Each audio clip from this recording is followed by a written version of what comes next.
ನಾರಾಯಣಂ ಸುರಗುರುಂ ಜಗದೇಕನಾಥಂ ಭಕ್ತಪ್ರಿಯಂ ಸಕಲಲೋಕನಮಸ್ಕೃತಂಚ ತ್ರೈಗುಣ್ಯವರ್ಜಿತಮಚಂ ವಿಭುಮಾದ್ಯಮೀಶಂ ವಂದೇ ಭವಘ್ನಮರಾಸುರಸಿದ್ಧವಂದ್ಯಂ ನಾರಾಯಣಂ ನಮಸ್ಕೃತ್ಯ ನರಂ ಚೈವ ನರೋತ್ತಮಂ ದೇವೀಂ ಸರಸ್ವತೀಂ ವ್ಯಾಸಂ ತತೋ ಜಯಮುದೀರಯೇ.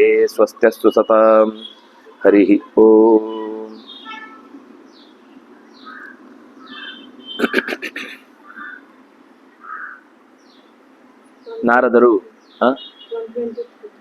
ನಾರದರು ದುರ್ಯೋಧನನಿಗೆ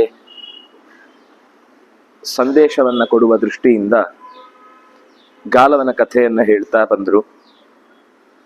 ಗುರುಗಳಿಗೋಸ್ಕರ ಏನಾದ್ರೂ ಕೊಡಬೇಕು ಅಂತ ತುಂಬಾ ಒತ್ತಾಯ ಮಾಡಿದ. ಇಲ್ಲ ನೀವು ಕೇಳಲೇಬೇಕು ಅಂತ ಅವ್ರು ಸುಮಾರು ಸರ್ತಿ ಹೇಳಿದ್ರು ಬೇಡ ಅಂತ. ಹಾಗಿದ್ರು ನಿರ್ಬಂಧ ಮಾಡಿದ. ಕೊನೆಗೆ ಗುರುಗಳು ಸಿಟ್ಟಿನಿಂದ ಅವನಿಗೊಂದು ಟಾಸ್ಕ್ ಕೊಟ್ಟರು. 800 ಒಂದು ಕಿವಿ ಕಪ್ಪಗುಳ್ಳ, ಮೈಯೆಲ್ಲ ಬೆಳ್ಳಗುಳ್ಳ ಕುದುರೆಯ ಪರಿವಾರವನ್ನು ತಗೊಂಡ್ ಬಾ ಅಂತ. ಅದಕ್ಕೋಸ್ಕರ ಅವನು ಸಾಹಸ ಪಟ್ಟು ಯಯಾತಿ ಹತ್ರ ಹೋಗಿ ಅಲ್ಲಿ ಮಾಧವಿಯನ್ನ, ಅವನ ಮಗಳಾದ ಮಾಧವಿಯನ್ನ ಕರೆಕೊಂಡು ಬಂದು 4 ರಾಜರ ಹತ್ರ ಹೋಗಿ 200 ಕುದುರೆಗಳನ್ನ ಪಡ್ಕೊಂಡು ಬಂದ. ಅವಳಿಂದಾಗಿ ಅವಳು ಅದಕ್ಕೆ ಪ್ರತಿಯಾಗಿ 4 ಕುಲ ವರ್ಧಕರಾದ ಮಕ್ಕಳನ್ನ ಅವರಿಗೆ ದಯಪಾಲಿಸಿ ಮರಳಿ ಯಯಾತಿಗೆ ಅವಳನ್ನ ಮುಟ್ಟಿಸಿದ್ರು. ಗಾಲವ ಮುಟ್ಟಿಸಿದ.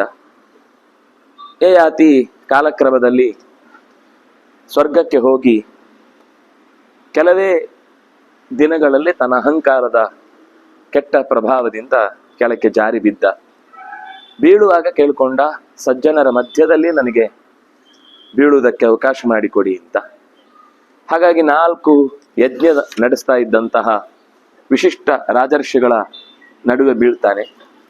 ಬೀಳುವಾಗ ತೇಜಸ್ಸಿನ ಪುಂಜ ಬೀಳ್ತಾ ಇದೆ ಅಂತ ಯೋಚಿಸಿ ತಡೆದು ನಿಲ್ಲಿಸಿ ಯಾರು ಅಂತ ಮಾತನಾಡಿಸಿ ಅಷ್ಟೊತ್ತಿಗೆನೆ ಮಾಧವಿ ಅಲ್ಲಿಗೆ ಬರ್ತಾಳೆ. ಇವರೇ ನಿಮ್ಮ ತಾತ ಅಂತ ಹೇಳಿದಾಗ ತಮ್ಮ ಪುಣ್ಯದ ಬಲದಿಂದ ಆತನನ್ನ ಕೆಳಕ್ಕೆ ಬೀಳದಂತೆ ತಡೆದು, ಅದೇ ಹೊತ್ತಿಗೆ ಗಾಲವನು ಕೂಡ ಬಂದು ತನಗೆ ಗುರು ಋಣವನ್ನ ತೀರಿಸ್ಲಿಕ್ಕೆ ಸಹಾಯ ಮಾಡಿದ್ದಾದ್ರಿಂದ ನಿಮ್ಗೆ ನನ್ನ ತಪಸ್ಸಿನ 8ನೇ 1 ಭಾಗವನ್ನು ಕೂಡ ನಾನು ಕೊಡುತ್ತೇನೆ ಅನ್ನುವ ಇಷ್ಟು ಭಾಗ ಆಗಿತ್ತು. ಮುಂದೆ ನಾರದರು ಹೇಳ್ತಾರೆ. ನಾರದ ಉವಾಚ ಪ್ರತ್ಯಭಿಜ್ಞಾತ ಮಾತ್ರೋಥ ಸದ್ಭಿಸ್ತೈರ್ನರ ಪುಂಗವಃ ಸಮಾರುರೋಹ ನೃಪತಿ ಅಸ್ಪೃಶನ್ ವಸುಧಾತಲಂ. ವಸುಧಾತಲಂ ಭೂಮಿಯನ್ನ ಆತ ಕೊನೆಗೂ ಮುಟ್ಲಿಲ್ಲ. ಇಲ್ಲ ಅಂದ್ರೆ ಭೂಮಿ ಅಂದ್ರೆ ಸ್ವರ್ಗದಿಂದ ಪಾತ ಆಯ್ತು ಅಂದ್ರೆ ಅವ್ರು ಭೂಮಿಗೇ ಬೀಳುವುದು ಅಂತ ಅರ್ಥ. ಆದ್ರೆ ಗಾಲವನು ಕೊಟ್ಟ ಆ ತಪಸ್ಸಿನ ಫಲದಿಂದ ಅವನು ಗೊತ್ತಾಯ್ತು ಅವನಿಗೆ, ಸಜ್ಜನರು ನನ್ನನ್ನ ಎತ್ತರಿಸಿದ್ದಾರೆ, ನೆಲಕ್ಕೆ ಬೀಳದಂತೆ ತಡೆದಿದ್ದಾರೆ. ಯಯಾತಿರ್ದಿವ್ಯ ಸಂಸ್ಥಾನ ಬಭೂವ ವಿಗತ ಜ್ವರ. ಈಗ ಅವನಿಗೆ ನೆಲಕ್ಕೆ ಬಿದ್ರೆ ಮತ್ತೆ ಹುಟ್ಟಿ ಮತ್ತೆ ಶರೀರ ಪಡೆದು ಮತ್ತೆ ಸಾಧನೆ ಮಾಡಿ ಆಮೇಲೆ ಮೋಕ್ಷಕ್ಕೆ ಹೋಗ್ಬೇಕು. ವಾಪಸ್ ಕೂಡ್ಲೆ ಹೋಗ್ಲಿಕ್ಕಾಗಲ್ಲ. ಆದ್ರೆ ನೆಲಕ್ಕೆ ಮುಟ್ಟದಂತೆ ಅವರು ತಮ್ಮ ಪುಣ್ಯದ ಬಲದಿಂದ ಆತನನ್ನ ಎಬ್ಬಿಸಿದ್ರಿಂದ, ಎತ್ತರಕ್ಕೆ ಏರಿಸಿದ್ರಿಂದ ವಿಗತ ಜ್ವರ, ಮನಸ್ಸಿನ ಕೋಲಾಹಲ ಕಮ್ಮಿ ಆಯಿತು. ಅಂದ್ರೆ ನನ್ನನ್ನ ಯಾರೋ ಗಮನಿಸೋರಿದ್ದಾರೆ, ನನ್ನ ಬಗ್ಗೆ ಕಾಳಜಿ ವಹಿಸೋರು ಯಾರೋ ಇದ್ದಾರೆ ಅಂತ ಒಂದು ಸಮಾಧಾನ ಆಯ್ತು ಅವನಿಗೆ. ದಿವ್ಯಮಾಲ್ಯಾಂಬರಧರ ದಿವ್ಯಾಭರಣ ಭೂಷಿತ ದಿವ್ಯಗಂಧ ಗುಣೋಪೇತ ನ ಪೃಥ್ವೀಂ ಅಸ್ಪೃಶತ್ತದ. ಇದ್ದಕ್ಕಿದ್ದಂತೆ ಅವನ ಮೈಯಲ್ಲಿ ಏನೆಲ್ಲ ಕಳ್ಕೊಂಡಿದ್ದ, ದಿವ್ಯವಾದ ಮಾಲೆ, ದಿವ್ಯವಾದ ಬಟ್ಟೆ, ದಿವ್ಯವಾದ ಮೈಯ ಗಂಧ ಎಲ್ಲ ವಾಪಸ್ ಬಂತು. ದಿವ್ಯವಾದ ಆಭರಣಗಳು ಬಂತು. ದಿವ್ಯ ಗಂಧದಿಂದ ಕೂಡಿದವನಾದ, ಭೂಮಿಯ ಸ್ಪರ್ಶ ಆಗದೆ ಮೇಲಕ್ಕೆ ಎದ್ದು ನಿಂತ. ಅಷ್ಟೊತ್ತಿಗೆ ವಸುಮನಸ್ ಒಬ್ಬ ಮಗ, ಅವನು ಗಟ್ಟಿಯಾಗಿ ತನ್ನ ಮಾತಾಮಹನ ಕುರಿತಾಗಿ ಪುಣ್ಯ ಹೋಗಬೇಕು ಅನ್ನೋದಕ್ಕೆ ತನ್ನ ಕಡೆಯಿಂದ ಶಪಥವನ್ನ ಮಾಡ್ತಾನೆ. ಖ್ಯಾತೋ ದಾನಪತಿರ್ಲೋಕೆ ವ್ಯಾಜಹಾರ ನೃಪಂ ತದಾ ಪ್ರಾಪ್ತವಾನಸ್ಮಿ ಯಲ್ಲೋಕೆ ಸರ್ವವರ್ಣೇಶ್ವ ಅಗರ್ಹಯ ತದಪ್ಯಥ ಸಜಾಸ್ಯಾಮಿ ತೇನ ಸಂಯುಜ್ಯತಾಂ ಭವಾನ್. ವಸುಮನಸ್ ತನ್ನ ದಾನ ಮಾಡಿದ ಕಾರ್ಯಗಳನ್ನೆಲ್ಲ ಪುಣ್ಯದ ರೂಪವಾಗಿ ಅದನ್ನು ಬದಲಾಯಿಸುವುದಾದರೆ, ನಾನು ದಾನ ಮಾಡಿದ್ದೆಲ್ಲವೂ ಕೂಡ ಪ್ರಾಮಾಣಿಕವಾದರೆ ಆ ಪುಣ್ಯದ ಬಲದಿಂದ ಇವನು ಉತ್ತಮ ಲೋಕಕ್ಕೆ ಹೋಗಲಿ. ಯಾವ ವರ್ಣದವರಿಗೂ ಕೂಡ ನಾನು ಅವರ ಕರ್ಮಾಂಗಗಳಿಗೆ ಚ್ಯುತಿಯಾಗದಂತೆ ಅವರವರ ಧರ್ಮದಲ್ಲಿ ಅವರು ಇರುವುದಕ್ಕೆ ಬೇಕಾಗುವಂತೆ ನಾನು ನಡೆಸಿದ್ದು ಹೌದಾದ್ರೆ, ನನ್ನ ಆ ಪುಣ್ಯದ ಬಲದಿಂದ ಯಯಾತಿಯನ್ನ ಇನ್ನಷ್ಟು ಎತ್ತರಕ್ಕೆ ಏರುವುದಕ್ಕೆ ಬೇಕಿರುವ ಪುಣ್ಯವನ್ನ ಕೊಡ್ತಾ ಇದ್ದೇನೆ. ಅದು ಸಂಯೋಜ್ಯತ, ಅದು ಅವನಿಗೆ ಸೇರಿಕೊಳ್ಳಲಿ. ಯತ್ಫಲಂ ದಾನಶೀಲಸ್ಯ ಕ್ಷಮಾಶೀಲಸ್ಯ ಯತ್ಫಲಂ ಯಚ್ಚಮೇ ಫಲಮಾಧೇನ ತೇನ ಸಂಯೋಜ್ಯತಾಂ ಭವಾನ್. ನಾನು ಎಷ್ಟೋ ವಿಷಯದಲ್ಲಿ ತೊಂದರೆಗಳಾದಾಗ್ಲೂ ಸಹಿಸಿಕೊಂಡದ್ದು ಹೌದಾದ್ರೆ, ದಾನ ಕೊಡುವ ವಿಷಯದಲ್ಲಿ ಯಾವತ್ತೂ ಕೂಡ ನಾನು ದಾನ ಕೊಟ್ಟೆ ಅನ್ನುವ ಅಹಂಕಾರವನ್ನ ಪಡೆಯದೆ, ಅದು ನಿಜವಾಗಿ ಯಾರಿಗೆ ಸೇರಬೇಕಿತ್ತು ಅಂಥವರಿಗೆ ಕೊಟ್ಟ ಸತ್ಕರ್ಮದ ಫಲ ನನ್ನಲ್ಲಿ ಇರುವುದಾದ್ರೆ, ಈ ಯಯಾತಿಗೆ ಇನ್ನಷ್ಟು ಉತ್ತಮವಾದ ಗತಿಗೆ ಸೇರುವುದಕ್ಕೆ ನನ್ನ ಕಡೆಯಿಂದ ಪುಣ್ಯ ಲಭ್ಯವಾಗಲಿ ಅಂದ. ಆಗ ಎರಡನೇವನು ಪ್ರತರ್ಧನ, ಅವನು ಹೇಳ್ತಾನೆ, ಯಥಾ ಧರ್ಮರತಿರ್ನಿತ್ಯಂ ನಿತ್ಯಂ ಯುದ್ಧ ಪರಾಯಣ ಪ್ರಾಪ್ತವಾನಸ್ಮಿ ಯಲ್ಲೋಕೆ ಕ್ಷತ್ರವಂಶೋದ್ಭವಂ ಯಶಃ ವೀರಶಬ್ದ ಫಲಂ ಚೈವ ತೇನ ಸಂಯುಜ್ಯತಾಂ ಭವಾನ್. ಪ್ರತರ್ಧನ ಹೇಳ್ತಾನೆ, ನನಗೆ ಯಾವತ್ತೂ ಧರ್ಮದಲ್ಲಿ ಅನಾಸಕ್ತಿ ಬರಲಿಲ್ಲ. ಪ್ರತಿ ಕ್ಷಣದಲ್ಲೂ ಧರ್ಮವನ್ನೇ ನಾನು ನಡೆಸಬೇಕು ಅಂತ ಯೋಚನೆ ಮಾಡಿ ಮುಂದುವರೆದದ್ದು. ಧರ್ಮರತಿರ್ ನಿತ್ಯಂ, ಮತ್ತೆ ಅನೇಕ ಯುದ್ಧಗಳನ್ನು ಮಾಡಿದಾಗ ಅದು ಧರ್ಮ ಯುದ್ಧವಾಗಿದ್ರಿಂದ ಅದರಿಂದ ಒಂದು ಪುಣ್ಯ ಬರುತ್ತೆ. ಜನರು ನೆಮ್ಮದಿಯಿಂದ ಬದುಕುವುದಕ್ಕೆ ಕಾರಣವಾದ ಯುದ್ಧ ಇದೆಯಲ್ವಾ, ಅದು ಧರ್ಮ ಯುದ್ಧ. ಜನರನ್ನ ದೋಚಿ ದೇವಸ್ಥಾನಗಳನ್ನ ಲೂಟಿಗೈದು ಜನರ ಸಂಪತ್ತನ್ನ ಅಪಹರಿಸಿ ಮಾಡುವ ಯುದ್ಧವನ್ನ ಯಾವತ್ತೂ ಧರ್ಮ ಯುದ್ಧ ಅಂತ ಕರೆಯುವುದಿಲ್ಲ. ಈ ದೇಶ ಅನುಭವಿಸಿದ ಹೆಚ್ಚಿನ ಯುದ್ಧಗಳು ಅಧರ್ಮ ಯುದ್ಧವೇ.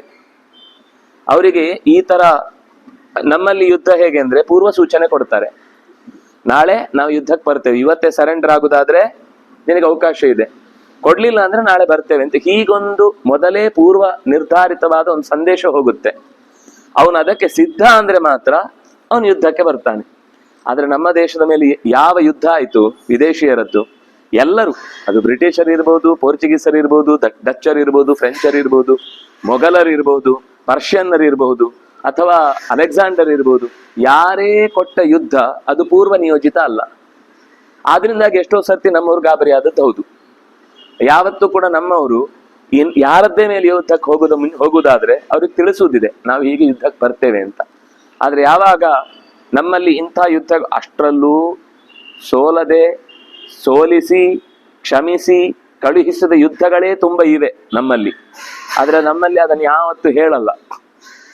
ನಮಗೆ ವೈಭವೀಕರಿಸಬೇಕಾದದ್ದು ಯಾರು ಅಂತ ಅವರಿಗೆ ಪೂರ್ವದಲ್ಲೇ ತಲೆಯಲ್ಲಿತ್ತು. ನಾವು 70 ವರ್ಷಗಳ ಇತಿಹಾಸದ ಶಿಕ್ಷಣ ಮಂತ್ರಿಗಳ ಹೆಸರನ್ನ ಲೆಕ್ಕಕ್ಕೆ ತೆಗೆದುಕೊಂಡ್ರೆ ಗೊತ್ತಾಗುತ್ತೆ ನಿಜವಾದ ಇತಿಹಾಸ ಯಾಕೆ ಮರೆಯಾಯಿತು ಅಂತ, ಯಾಕೆ 70 ವರ್ಷ ಇದೆಲ್ಲ ಹೊರಗೆ ಬರಲಿಲ್ಲ ಅಂತ. ಇದರ ಹಿಂದೆ ಏನು ಅವರ ಉದ್ದೇಶ ಇತ್ತು ಅನ್ನೋದು ನಮ್ಗೆ ಸ್ಪಷ್ಟ ಗೊತ್ತಾಗ್ಬೇಕಂದ್ರೆ ನಾವು ಅಷ್ಟೂ ವರ್ಷದ ಆ ಕಾಲದಿಂದ ಈ ಕಾಲದ ತನಕ ಬಂದ ಮಧ್ಯದ ಶಿಕ್ಷಣ ಮಂತ್ರಿಗಳು ಯಾರು ಅಂತ ಒಮ್ಮೆ ಗುರುತಿಸಿ. ಇದರಿಂದ ಗೊತ್ತಾಗುತ್ತೆ ಸಹಿಷ್ಣುಗಳಾಗಿದ್ರು, ಅವರು ಹಿಂದೂಗಳ ಪರವಾಗಿದ್ರು ಅಂತ ಏನು ಮಾತು ಹೇಳಿದ್ದಾರೆ ಅದು ಅಬದ್ಧ, 100ಕ್ಕೆ 100 ವಿರುದ್ಧ. ಆದ್ರೆ ಹಾಗೆಯೇ ಹೇಳ್ಕೊಂಡು ತಿರುಗಿದ್ದು, ಮತ್ತೆ ಬೇರೆ ಬೇರೆ ದೃಷ್ಟಿಯಿಂದಲೂ ಕೂಡ ನಮ್ಮವರ ಇತಿಹಾಸ ಅನ್ನೋದು ಹಾಳಾಯ್ತು. ಆದ್ರೆ ಯುದ್ಧ ಅಂತ ಬಂದಾಗ ಅದು ಧರ್ಮ ಯುದ್ಧ ಯಾವಾಗ ಆಗುತ್ತೆ ಅಂದ್ರೆ ಹೇಳಿ ಯುದ್ಧ ಮಾಡಿದ್ರೆ. ಆದ್ರೆ ಪ್ರತರ್ಧನ ಹೇಳ್ತಾನೆ, ನಾನು ಯಾವತ್ತಿಗೂ ಯಾರಿಗೂ ಕೂಡ ಮೊದಲೇ ತಿಳಿಸದೆ ಯುದ್ಧ ಮಾಡಲಿಲ್ಲ. ನಾನು ಮಾಡಿದ ಕ್ಷತ್ರಿಯ ವಂಶೋದ್ಭವನಾಗಿ ಯುದ್ಧ ಬಂದಾಗ ಅನಿವಾರ್ಯವಾಗಿ ಯುದ್ಧ ಮಾಡಲೇಬೇಕು. ಯುದ್ಧ ಮಾಡುವುದಿಲ್ಲ ಅಂತ ಕೂತ್ರೆ, ತಪ್ಪಿತಸ್ಥರಿಗೆ ಶಿಕ್ಷೆ ಕೊಡುವುದಿಲ್ಲ ಅಂತ ಕೂತ್ರೆ, ಬಂಡಾಯ ಎದ್ದವರಿಗೆ ನಿಗ್ರಹ ಮಾಡಿ ಅವರನ್ನ ನಿಗ್ರಹಿಸಲಿಲ್ಲ ಅಂತಾದ್ರೆ ಪ್ರಜೆಗಳ ಕ್ಷೇಮ ನಾಶ ಆಗುತ್ತೆ. ಆದ್ರೆ ನಾನು ಪ್ರಜೆಗಳ ಕ್ಷೇಮಕ್ಕಾಗಿ ನಡೆಸಿದ ಯಾವ ಯುದ್ಧವಿದ್ರೂ ಕೂಡ ಅದೆಲ್ಲವೂ ಕೂಡ ಧರ್ಮ ರೀತಿಯಿಂದ ನಡೆದದ್ದಾದ್ರೆ ಅದರಿಂದ ಏನು ಪುಣ್ಯ ಬಂತು, ಆ ಪುಣ್ಯದಿಂದ ಯಯಾತಿಗೆ ಉತ್ತಮವಾದ ಲೋಕ ಸಿಗಲಿ. ಯಥಾ ಧರ್ಮೇ ರತಿರ್ನಿತ್ಯಂ ತೇನ ಸತ್ಯೇನ ಖಮ್ರಜ. ಖಮ್ ಅಂದ್ರೆ ಆಕಾಶವನ್ನು ಕುರಿತು ಇನ್ನಷ್ಟು ಎತ್ತರಕ್ಕೆ ಏರಲಿ. ಅಷ್ಟೊತ್ತಿಗೆ ಶಿಬಿ ಉಶೀನರ ದೇಶದ ರಾಜನ ಮಗ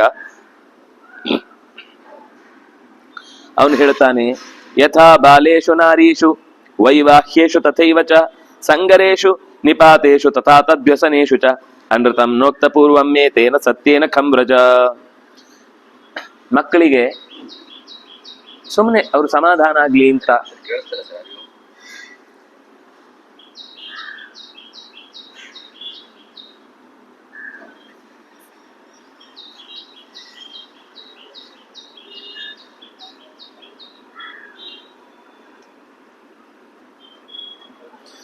ಇದಾನಿ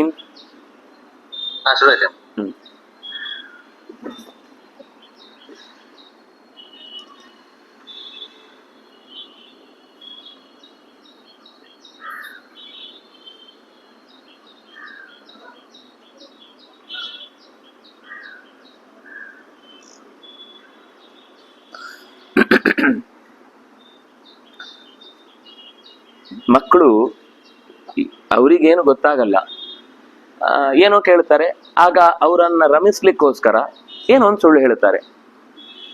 ಕೆಲವೊಮ್ಮೆ ಯಾರೋ ಒಬ್ರು ಸಂಗಾತಿಯನ್ನ ಮೆಚ್ಚಿಸ್ಲಿಕ್ಕೋಸ್ಕರ ಏನೋ ಒಂದು ಸುಳ್ಳು ಹೇಳಿ ಅವರಿಗೆ ಖುಷಿ ಆಗ್ಲಿ ಅಂತ ಹೇಳ್ತಾರೆ.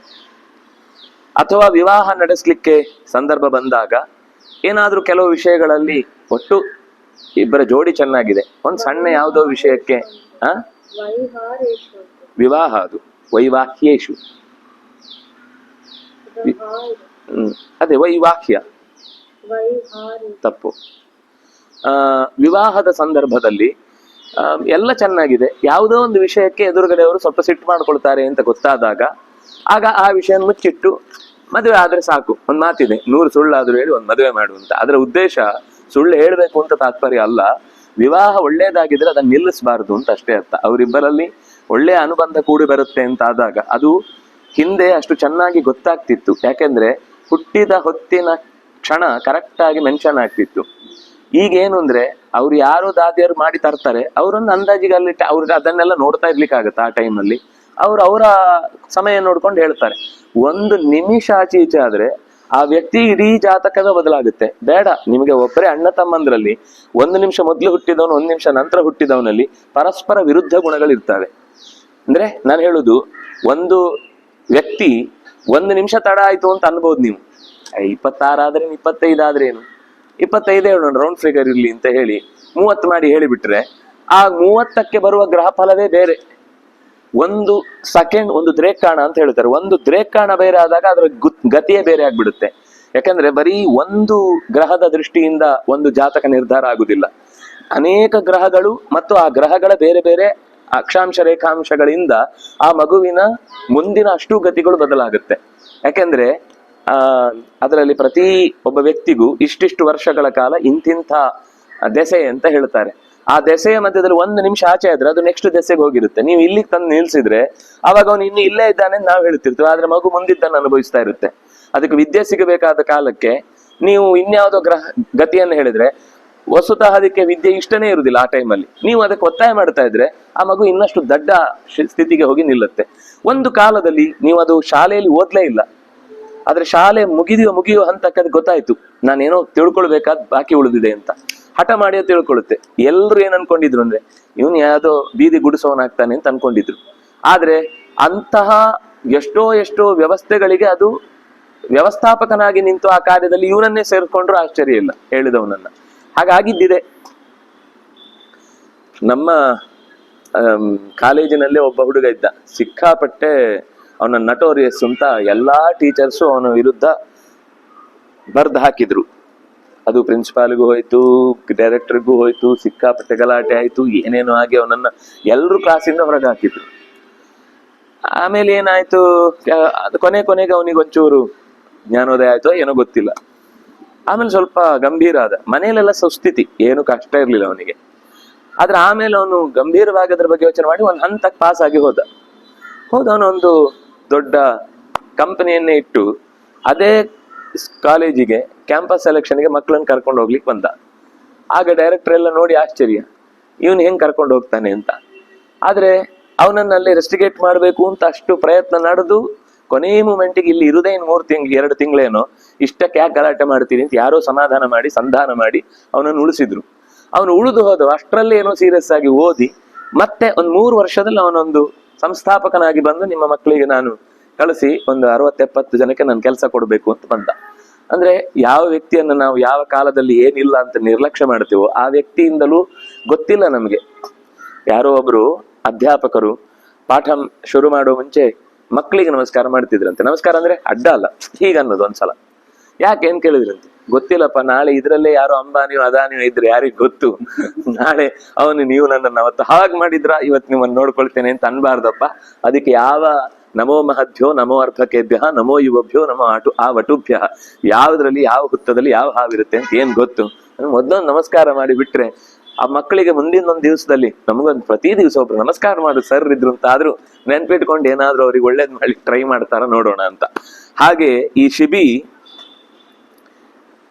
ಅನೃತಂ ನೋಕ್ತ ಪೂರ್ವಂ, ನಾನು ಮಕ್ಕಳಲ್ಲಾಗಲಿ ಅಥವಾ ಹೆಣ್ಣು ಮಕ್ಕಳಲ್ಲಾಗಲಿ ಅಥವಾ ಸಂಗಾತಿಯಲ್ಲಾಗಲಿ ಅಥವಾ ವಿವಾಹದಲ್ಲಾಗಲಿ ಅಥವಾ ಸಂಗರೆ ಯುದ್ಧದಲ್ಲಿ, ಕೆಲವೊಮ್ಮೆ ಯುದ್ಧದಲ್ಲಿ ಅವನನ್ನ ದಾರಿ ತಪ್ಪಿಸ್ಲಿಕ್ಕೋಸ್ಕರ ಏನೋ ಸುಳ್ಳು ಸುದ್ದಿ ಹಬ್ಬಿಸ್ಬಿಡುದು, ಅವ್ರು ಆ ಕಡೆ ಗಮನ ಕೊಟ್ಟಾಗ ದಾಳಿ ಮಾಡಿ ಅವರನ್ನು ಮುಗಿಸ್ಬಿಡುದು. ಅಂದ್ರೆ ಇದು ಕೆಲವೊಂದ್ ಸರ್ತಿ ನಡೀತಾ ಇತ್ತು ಅಂತ ಗೊತ್ತಾಗುತ್ತೆ ಇಂಥದ್ದೆಲ್ಲ. ಈಗ ಅಶ್ವತ್ಥಾಮ ಹತಃ ಅಂತ ಅನ್ನುವ ಮಾತು ಕೃಷ್ಣ ಹೇಳಿಸಿದ ಹಾಗೆ ಅಲ್ಲಿ ಉದ್ದೇಶ ಚೆನ್ನಾಗಿತ್ತು, ದ್ರೋಣಾಚಾರ್ಯರ ಉದ್ಧಾರ ಇತ್ತು ಆ ಕಾರಣಕ್ಕಾಗಿ. ಯಾಕೆಂದ್ರೆ ಅವರು ಕ್ಷತ್ರಿಯರೇ ಅಲ್ಲ, 10,000 ತಲೆಯನ್ನ ಪಾಂಡವರ ಕಡೆಯವರ ತಲೆಯನ್ನ ದುರ್ಯೋಧನನಂತಹ ದುಷ್ಟನಿಗೋಸ್ಕರ ತೆಗೀತಾರೆ ಅನ್ನೋದು ಯಾವ ನರಕಕ್ಕೆ ಅವರನ್ನು ಕರ್ಕೊಂಡು ಹೋಗುತ್ತೆ ಅಂತ ಕೃಷ್ಣ ಅವರ ಮೇಲೆ ಪ್ರೀತಿಯಿಂದ ಆ ಮಾತು ಹೇಳಿದ.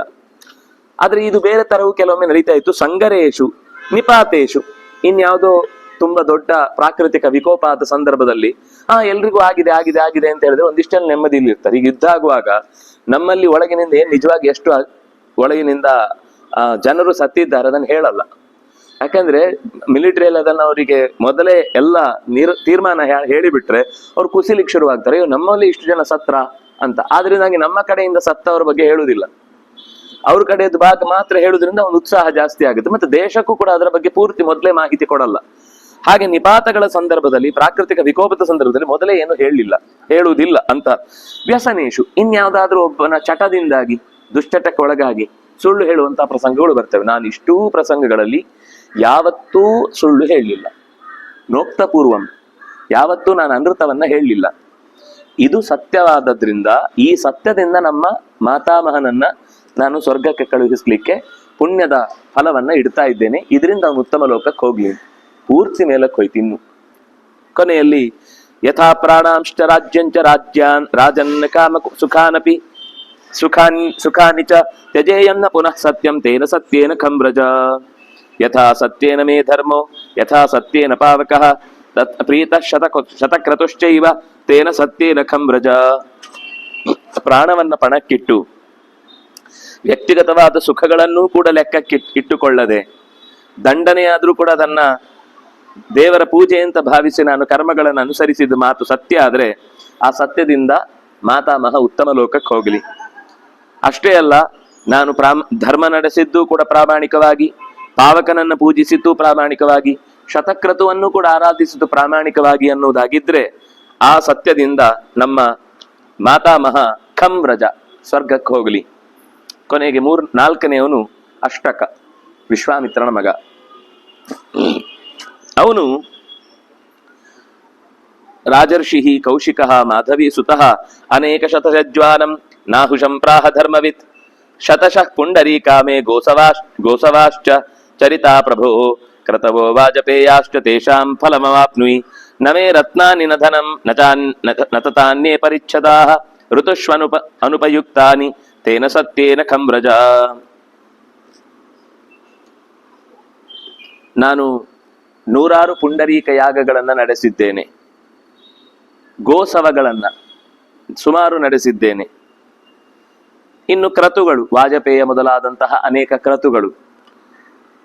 ಅದೇ ರೀತಿ ಆ ಯಜ್ಞದಲ್ಲಿ ದಾನಗಳನ್ನ, ಸಂಪತ್ತನ್ನ, ಉಡುಗೊರೆಗಳನ್ನ, ಅನೇಕ ರೀತಿಯ ಅಲಂಕಾರದ ಆಭರಣಗಳನ್ನ ಕೊಟ್ಟದ್ದಿದೆ. ಅದ್ಯಾವುದೂ ಕೂಡ ವ್ಯರ್ಥವಾಗದಂತಹ ರೀತಿಯಲ್ಲಿ ನಾನು ಕೊಡುವ ಪ್ರಯತ್ನ ಮಾಡಿದ್ದೇನೆ. ಅನುಪಯುಕ್ತಾನಿ, ಯಾವತ್ತೂ ಉಪಯುಕ್ತ ಅಲ್ಲದ ರೀತಿಯಲ್ಲಿ ನಾನು ಯಾರಿಗೂ ಏನು ದಾನ ಮಾಡಲಿಲ್ಲ. ಅದೆಲ್ಲವೂ ಸತ್ಯ ಆಗಿದ್ರೆ, ನನ್ನ ಯಾಗದಲ್ಲಿ ನಡೆದ ಪ್ರತಿಯೊಂದು ಕರ್ಮಗಳೂ ಕೂಡ ಕ್ರಮಬದ್ಧವಾಗಿ ನಡೆದಿದೆ ಅಂದ್ರೆ ಜನರಿಗೆ ಉಪಯುಕ್ತವಾದ ರೀತಿಯಲ್ಲೇ ಪ್ರಜೆಗಳ ಕ್ಷೇಮಕ್ಕಾಗಿಯೇ ನಡೆದಿದೆ ಅಂತಾದ್ರೆ ಆ ಸತ್ಯದಿಂದ ನಮ್ಮ ನಮ್ಮ ನಾಹುಷ ಅಂದ್ರೆ ಯಯಾತಿ ಉತ್ತಮ ಲೋಕವನ್ನ ಹೊಂದಲಿ ಅಂತ ಹೇಳ್ತಾನೆ.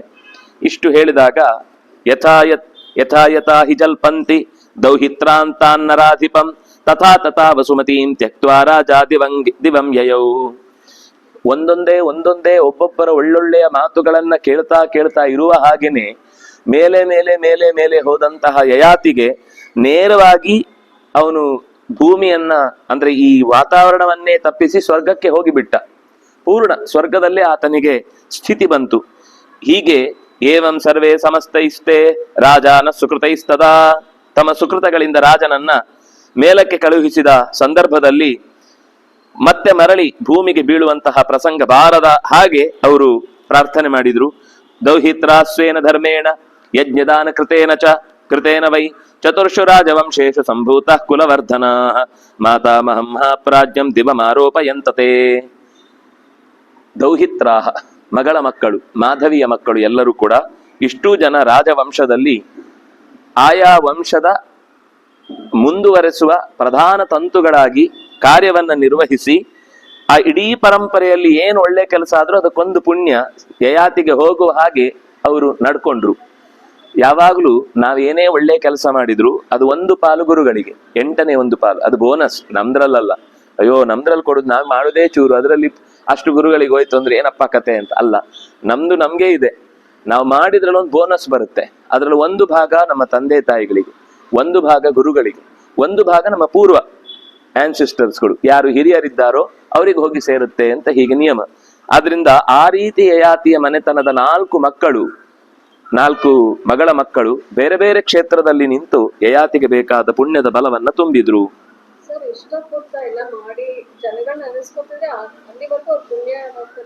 ಹೌದು ಹೌದು, ಅದೇ ಹೇಳುದು. ಅದನ್ನ ಯಾಕೆ ಅಂತ ನೀವು ಕೇಳಿದ ಪ್ರಶ್ನೆ ಅವನೇ ಕೇಳ್ತಾನೆ, ಬರುತ್ತೆ ಮುಂದೆ. ಇದು ನೀವು ಕೇಳಿದ ಪ್ರಶ್ನೆಯನ್ನೇ ಯಯಾತಿ ಕೇಳ್ತಾನೆ, ವಾಪಸ್ ಸ್ವರ್ಗಕ್ಕೆ ಹೋಗ್ತಾನಲ್ಲ, ಅವನಿಗೆ ಇದೇ ಡೌಟ್ ಬರುತ್ತೆ. ಯಾಕೆ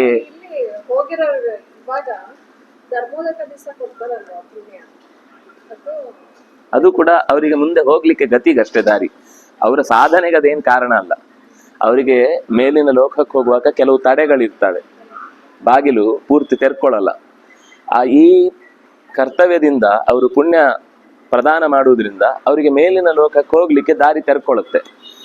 ಸಾಧನೆ ಆಗುದು ಆತ್ಮಗತವಾದದ್ರಿಂದಲೇನೆ, ಅವರವರೇ ಸಾಧನೆ ಮಾಡ್ಕೊಳ್ಳೋದು, ಇನ್ನೊಬ್ರು ಊಟ ಮಾಡಿ ಹಸಿವು ತೀರಿಸ್ಕೊಳ್ಳಿಕ್ ಆಗಲ್ಲ. ಹಾಗೇನೆ ಇದು ಕೂಡ. ಸದ್ಭಿರಾರೋಪಿತ ಸ್ವರ್ಗಂ ನಾರದ ಉವಾಚ ಪಾರ್ಥಿವೈರ್ಭೂರಿ ದಕ್ಷಿಣೈ ಅಭ್ಯನುಜ್ಞಾಯ ದೌಹಿತ್ರಾನ್ ಯಯಾತಿ ದಿವಮಾಸ್ಥಿತಃ. ಸ್ವರ್ಗಕ್ಕೆ ಹೋಗಿ ದೌಹಿತ್ರರಿಂದ ನನಗೆ ಸದ್ಗತಿ ಆಯಿತು ಅಂತ ಗೊತ್ತಾಗಿ ಅಲ್ಲಿ ಕೂತಿದ್ದಾನೆ. ಅಭಿವೃಷ್ಟಷ್ಟ ವರ್ಷೇಣ, ಯಾರೆಲ್ಲ ಹಿಂದೆ ಇವನು ಯಾರು, ಇಲ್ಲಿ ಯಾಕೆ ಬಂದಿದ್ದಾನೆ ಅಂತ ಇವನನ್ನೇ ಅಪರಿಚಿತರಂತೆ ತೀರ ತಿರಸ್ಕಾರ ಮಾಡಿದ ಮಂದಿಯೇ ಓ ಯಯಾತಿ ಅಂತ ಮಾತಾಡ್ಲಿಕ್ಕೆ ಶುರು ಮಾಡಿದ್ರು. ಆಶ್ಚರ್ಯ ಆಯ್ತು ಅವನಿಗೆ. ಪರಿಶ್ವಕ್ತಷ್ಟ ಪುಣ್ಯೇನ ವಾಯುನ ಪುಣ್ಯಗಂಧಿನ, ಅವನಿಗೆ ಸ್ವರ್ಗದ ಪರಿಮಳ ಬರ್ಲಿಕ್ಕೆ ಶುರುವಾಯಿತು. ಅಲ್ಲಿ ಹಿಂದಿನ ಕಥೆಯಲ್ಲಿ ಅವನಿಗೆ ಪ್ರತಿಯೊಂದು ಕಾಣದ ಹಾಗಾಯ್ತು, ಪರಿಮಳ ಗೊತ್ತಾಗ್ಲಿಲ್ಲ, ಅವನಿಗೆ ವಸ್ತುಗಳು ಕಾಣದೆ ಹೋಯ್ತು, ದೇವತೆಗಳು ಕಾಣದೆ ಹೋದ್ರು ಅಂತೆಲ್ಲ ಬಂತು ಹಿಂದೆ. ಈಗ ವಾಪಸ್ ಮತ್ತೆ ಆ ಪುಣ್ಯದ ಬಲದಿಂದ ಎಲ್ಲ ಮರಳಿ ಕಾಣ್ಲಿಕ್ಕೆ ಶುರುವಾಯಿತು. ಅಚಲಂ ಸ್ಥಾನಮಾಸಾಧ್ಯ ದೌಹಿತ್ರ ಫಲ ನಿರ್ಜಿತಂ ಕರ್ಮಭಿಸ್ವೈರುಪಚಿತೋ ಜಜ್ವಾಲ ಪರಯಾಶ್ರಿಯ. ತನ್ನ ಹಿಂದಿನ ಸ್ವಕರ್ಮದ ಪುಣ್ಯಗಳೆಲ್ಲವೂ ಕೂಡ ಮತ್ತೆ ಮರುಕಳಿಸಿತು. ಈಗ ಉಪಚಿತ, ತಾನೇ ಮಾಡಿದ ಪುಣ್ಯದ ಬಲ ಈಗ ಮತ್ತೆ ಪ್ರಕಾಶಮಾನವಾಗಿ ಅದು ತನ್ನ ಮೊಮ್ಮಕ್ಕಳ ಪುಣ್ಯದ ಬಲದಿಂದ ಅಭಿವೃದ್ಧಿಗೊಂಡಿತು. ಅರ್ಚಿತಶ್ಚೋತ್ತಮ ಧರ್ಮ ಮಾರ್ಗೇಣ ದೈವತೈರಭಿನಂದಿತ ಪ್ರಾಪ್ತ ಸ್ವರ್ಗ ಫಲಂ ಚೈವ ತಮುವಾಚ ಪಿತಾಮಹ. ಆಗ ಉಳಿದ ದೇವತೆಗಳೆಲ್ಲ ಅವನನ್ನು ಬಂದು ಮಾತಾಡಿಸ್ಲಿಕ್ಕೆ ಶುರು ಮಾಡಿದ್ರು. ಅಲ್ಲಿ ತನಕ ಅವನು ಬಂದ್ರೆ ಆ ಪಕ್ಕಕ್ಕೆ ಹೋಗ್ತಿದ್ರು. ಅವನ ಸೀಟ್ ಇಡುವವರು ಅವನ ಹತ್ರ ಇರ್ಲಿಲ್ಲ, ಅವನಿಗೆ ಊಟ ಹಾಕೋರು ಹತ್ರ ಬರ್ತಿರ್ಲಿಲ್ಲ, ಅವನಿಗೆ ದಾರಿ ತೋರಿಸ್ಬೇಕಾಗಿತ್ತು ಪ್ರತಿಯೊಂದು ಸಂದರ್ಭದಲ್ಲಿ. ರಾಜಋಷಿ ಅಲ್ವಾ, ಬನ್ನಿ ಇತ್ತ ಬನ್ನಿ ಅಂತ ಅವ್ರು ಯಾರು ಹತ್ರ ಇರ್ಲಿಲ್ಲ. ಈಗೆಲ್ಲ ವಾಪಸ್ ಮತ್ತೆ ಮರಳಿ ಬಂದು ಅವನಿಗೆ ಬೇಕಾದ ಎಲ್ಲ ಅನುಕೂಲತೆಗಳು ಉಂಟಾಯಿತು. ಪುಣ್ಯ ಇದೆ ಅನ್ನುವ ಕಾರಣಕ್ಕಾಗಿ ಚತುರ್ಮುಖ ಅವನನ್ನ ಮಾತನಾಡಿಸ್ತಾನೆ. ಚತುಷ್ಪಾದಸ್ತ್ವಯಾ ಧರ್ಮ ಚಿತೋ ಲೋಕೇನ ಲೋಕ್ಯೇನ ಕರ್ಮಣ ಅಕ್ಷಯಸ್ತವಲೋಕೋಯಂ ಕೀರ್ತಿಶ್ಚೈವಾಕ್ಷಯಾದಿವಿ. ಈಗ ನೀನು ಧರ್ಮಕ್ಕೆ ಸಂಬಂಧಪಟ್ಟ 4 ಪಾದಗಳನ್ನು ಪೂರ್ಣವಾಗಿ ಹೊಂದಿದ್ದಿ ಅನ್ನುವ ಕಾರಣಕ್ಕಾಗಿ ಈ ಲೋಕ ನಿನಗೆ ಬಹಳ ಕಾಲ ಹೀಗೆ ಸಂತೋಷದಿಂದ ಇರಲಿಕ್ಕೆ ಅನುಕೂಲ ಮಾಡಿ ಕೊಟ್ಟಿದೆ. ನೀನೇ ನಿನ್ನ ಹಿಂದಿನ ಏನು ಪುಣ್ಯ ಇತ್ತೋ ಅದನ್ನು ಕಳ್ಕೊಂಡಿದ್ದಿ. ತಮಸ್ಸಿನಿಂದ ಅಹಂಕಾರದಿಂದ ನಿನ್ನ ಸ್ವರ್ಗವನ್ನ ನೀನೇ ಕಳ್ಕೊಂಡಿದ್ದಿ. ಸ್ವರ್ಗವಾಸಿಗಳಿಗೂ ಕೂಡ ನೀನು ಕಾಣಿಸ್ತಿರ್ಲಿಲ್ಲ. ನಿನ್ನನ್ನ ಏನತ್ವಾಂ ನಾಭಿಜಾನಂತಿ ತಥಾ ಅಜ್ಞಾತೋಸಿ ಪಾತಿತಃ. ನಿನ್ನ ಯಾವಾಗ ಅಹಂಕಾರ ಬಂತೋ ಆ ಅಹಂಕಾರ ಅನ್ನುವ ತಾಮಸ ಎದುರಲ್ಲಿದ್ದ ಉಳಿದವರು ಎಲ್ಲರಿಗೂ ಕೂಡ ನೀನು ಕಾಣದ ಹಾಗೆ ಮಾಡಿತು. ಅವ್ರು ಕಾಣ್ಲಿಲ್ಲಲ್ಲ, ನೀನು ಅವರಿಗೆ ಕಾಣದ ಹಾಗೆ ಕೃಶವಾಗಿ ಹೋದಿ, ಚಿಕ್ಕವನಾಗಿ ಹೋದಿ. ಆದ್ರಿಂದ ಅವ್ರು ಯಾರು ಗುರುತಿಸ್ಲಿಲ್ಲ. ಆದ್ರೆ ಈಗ ಅವರೇ ನಿನ್ನನ್ನು ಗುರುತಿಸುವಂತಾಗ್ತಾ ಇದೆ. ಪ್ರೀತ್ಯೈವ ಚಾಸ್ತಿ ದೌಹಿತ್ರೈ ತ್ವರಿತಸ್ತ್ವಮಿಹಾಗತಃ ಸ್ಥಾನಂಚ ಪ್ರತಿಪನ್ನೋಸಿ ಕರ್ಮಣ ಸ್ವೇನ ನಿರ್ಜಿತಂ.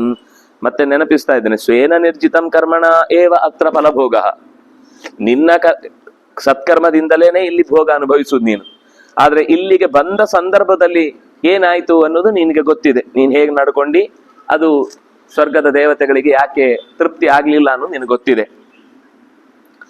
ಭಗವನ್ ಸಂಶಯೋ ಮೇಸ್ತಿ ಕಚ್ಚಿತ್ತಂ ಚೆತ್ತುಮರ್ಹಸಿ ನಹ್ಯನ್ಯಂ ಅಹಮರ್ಹಾಮಿ ಪ್ರಷ್ಟುಂ ಲೋಕ ಪಿತಾಮಹ. 3 ಲೋಕಗಳಿಗೆ ಒಡೆಯನಾದವೋ ಚತುರ್ಮುಖನೇ, ನನ್ನಲ್ಲೊಂದು ಸಂದೇಹವಿದೆ. ನೀನೇ ಅದನ್ನು ಪಾರುಗಾಣಿಸುವುದಕ್ಕೆ ಸಮರ್ಥ ಅಂತ ನನ್ನ ಭಾವನೆ. ಬೇರಾರಲ್ಲೂ ಕೇಳಲಾರೆ, ನೀನು ಅರ್ಹನಾಗಿರುವುದರಿಂದ ನಿನ್ನಲ್ಲೇ ಕೇಳುವೆ. ಬಹುವರ್ಷ ಸಹಸ್ರಾಂತಂ ಪ್ರಜಾಪಾಲನ ವರ್ಧಿತಂ ಅನೇಕ ಕ್ರತುದಾನೋಗೈ ಆರ್ಜಿತಂ ಮೇ ಮಹತ್ಫಲಂ. 1000 ವರ್ಷಗಳ ಪ್ರಜೆಗಳ ಸಂರಕ್ಷಣೆಯ ಫಲ, ಯಜ್ಞ ಯಾಗಾದಿಗಳನ್ನ ನಡೆಸಿದಾಗ ದಾನ ಮಾಡಿದ್ದರ ಫಲ, ಅನೇಕ ಕ್ರತುಗಳನ್ನ ನಡೆಸಿದಾಗ ಅದರ ಕರ್ಮಾಂಗದ ಫಲ, ಇದೆಲ್ಲ ತುಂಬಾ ದೊಡ್ಡ ಪ್ರಮಾಣದಲ್ಲಿ ನನ್ನಿಂದ ಅರ್ಜಿತವಾಗಿತ್ತು, ಸಂಪಾದಿಸಿದ್ದೆ ನಾನು. ಕಥಂ ತದಲ್ಪಕಾಲೇನ ಕ್ಷೀಣಂ ಸೇನಾಸಿ ಪಾತಿತಃ. ಅಷ್ಟು ದೊಡ್ಡ ಫಲ ಅಷ್ಟು ಬೇಗ ಒಂದು ಸಣ್ಣ ಕಾಲದ ಒಳಗೆ ಹೇಗದು ನಾಶವಾಗಿ ನಾನು ಕೆಳಕ್ಕೆ ಭೂಮಿಗೆ ಬೀಳುವಂತಾಯಿತು. ಭಗವಾನ್ ವೇತ್ತ ಲೋಕಾಂಶ ಶಾಶ್ವತಾನ್ ಮಮ ನಿರ್ಮಿತಾನ್. ನಾನು ಗಳಿಸಿದ ಪುಣ್ಯಕ್ಕೆ ಎಷ್ಟೋ ವರ್ಷಗಳ ಕಾಲ ನಾನು ಅಲ್ಲೇ ಇರಬೇಕಿತ್ತು. ಆದ್ರೆ ಅದು ಯಾವುದು ನನಗೆ ಅನುಭವಿಸ್ಲಿಕ್ಕೆ ಸಿಗದೆ ನಾನು ಭೂಮಿಗೆ ಬೀಳುವ ಹಾಗಾಯ್ತು. ಕಥನ್ನು ತತ್ಸರ್ವಂ, ಅದು ಹೇಗಾಯ್ತು ಎಲ್ಲ, ನನಗೆ ಅದರ ಬಗ್ಗೆ ನೀವು ಹೇಳಬೇಕು. ಆಗ ಪಿತಾಮಹ ಚತುರ್ಮುಖ ಹೇಳ್ತಾನೆ, ಬಹುವರ್ಷ ಸಹಸ್ರಾಂತಂ ಪ್ರಜಾಪಾಲನ ವರ್ಧಿತಂ ಅನೇಕ ಕ್ರತು ದಾನೋಘೈ ಯತ್ವಯೋಪಾರ್ಜಿತಂ ಫಲಂ ತದನೇನೈವ ದ್ರೋಣೇನ ದೋಷೇಣ ಕ್ಷೀಣಂ ಏನಾಸಿ ಪಾತಿತಃ ಅಭಿಮಾನೇನ ರಾಜೇಂದ್ರ ಧಿಕೃತ ಸ್ವರ್ಗವಾಸಿಭಿಃ. ಎಷ್ಟು ದೊಡ್ಡ ಪುಣ್ಯ ಇದ್ರೂ ಕೂಡ ನಾನು ಅನ್ನುವ ಅಹಂಕಾರ ಎಲ್ಲ ಪುಣ್ಯವನ್ನು ಕೂಡ ಮರೆಮಾಚುತ್ತೆ. ಅಭಿಮಾನೇನ, ನಾನೇ ಮಾಡಿದ್ದು ಅನ್ನುವ ಅಭಿಮಾನ ಒಂದು ತೊಟ್ಟಿ ಅಲ್ವಾ, ಅದೇ ಎಲ್ಲ ಕರ್ಮದ ವ್ಯವಸ್ಥೆ ಎಲ್ಲೋಯ್ತು ಹೇಳಿ. ನಾನ್ ಮಾಡಿದ್ದು ಅನ್ನೋ ಅಹಂಕಾರದ ಅಡಿಗೋಯ್ತು. ಅದು ದೇವತೆಗಳು ಮಾಡಿದ್ದು ಅಂತ ಅವರ ಬಗ್ಗೆ ಕೃತಜ್ಞತೆ ಇಲ್ಲ, ದೇವರು ಮಾಡಿಸಿದ್ದು ಅನ್ನೋ ಎಚ್ಚರ ಇಲ್ಲ ಅಂತಾಯ್ತು. ಎಲ್ಲಾ ಕ್ರಿಯೆಗಳಲ್ಲೂ ನಾನು ಅನ್ನೋದು ಅಂಡರ್ಸ್ಟುಡ್ ಇದ್ದೇ ಇರುತ್ತೆ, ಒಳಗೆ ಸೇರ್ಲೇಬೇಕದು. ಅಂದ್ರೆ ಒಂದು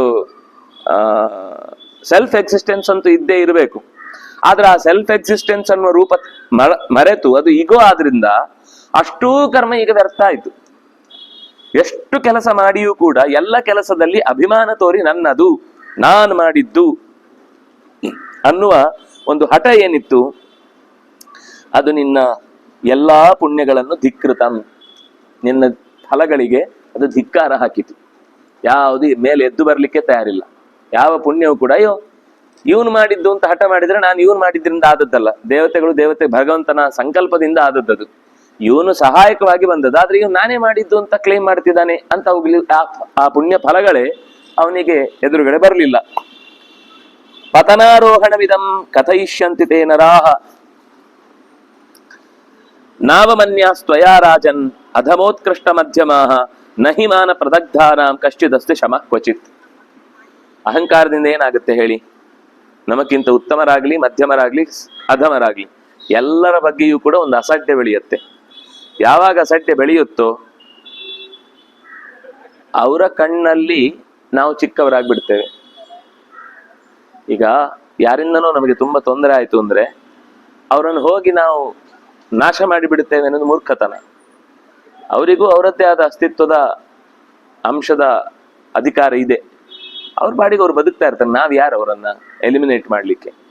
ನಮ್ಮ ಮನಸ್ಸಿನಲ್ಲಿ ಆ ವಿಷಯ ಎಲಿಮಿನೇಟ್ ಆಗ್ಬೇಕು, ಅಂದ್ರೆ ಅವರು ನಮ್ಮ ಲೆಕ್ಕದಲ್ಲಿ ಸತ್ರು ಅಂತ ಅರ್ಥ.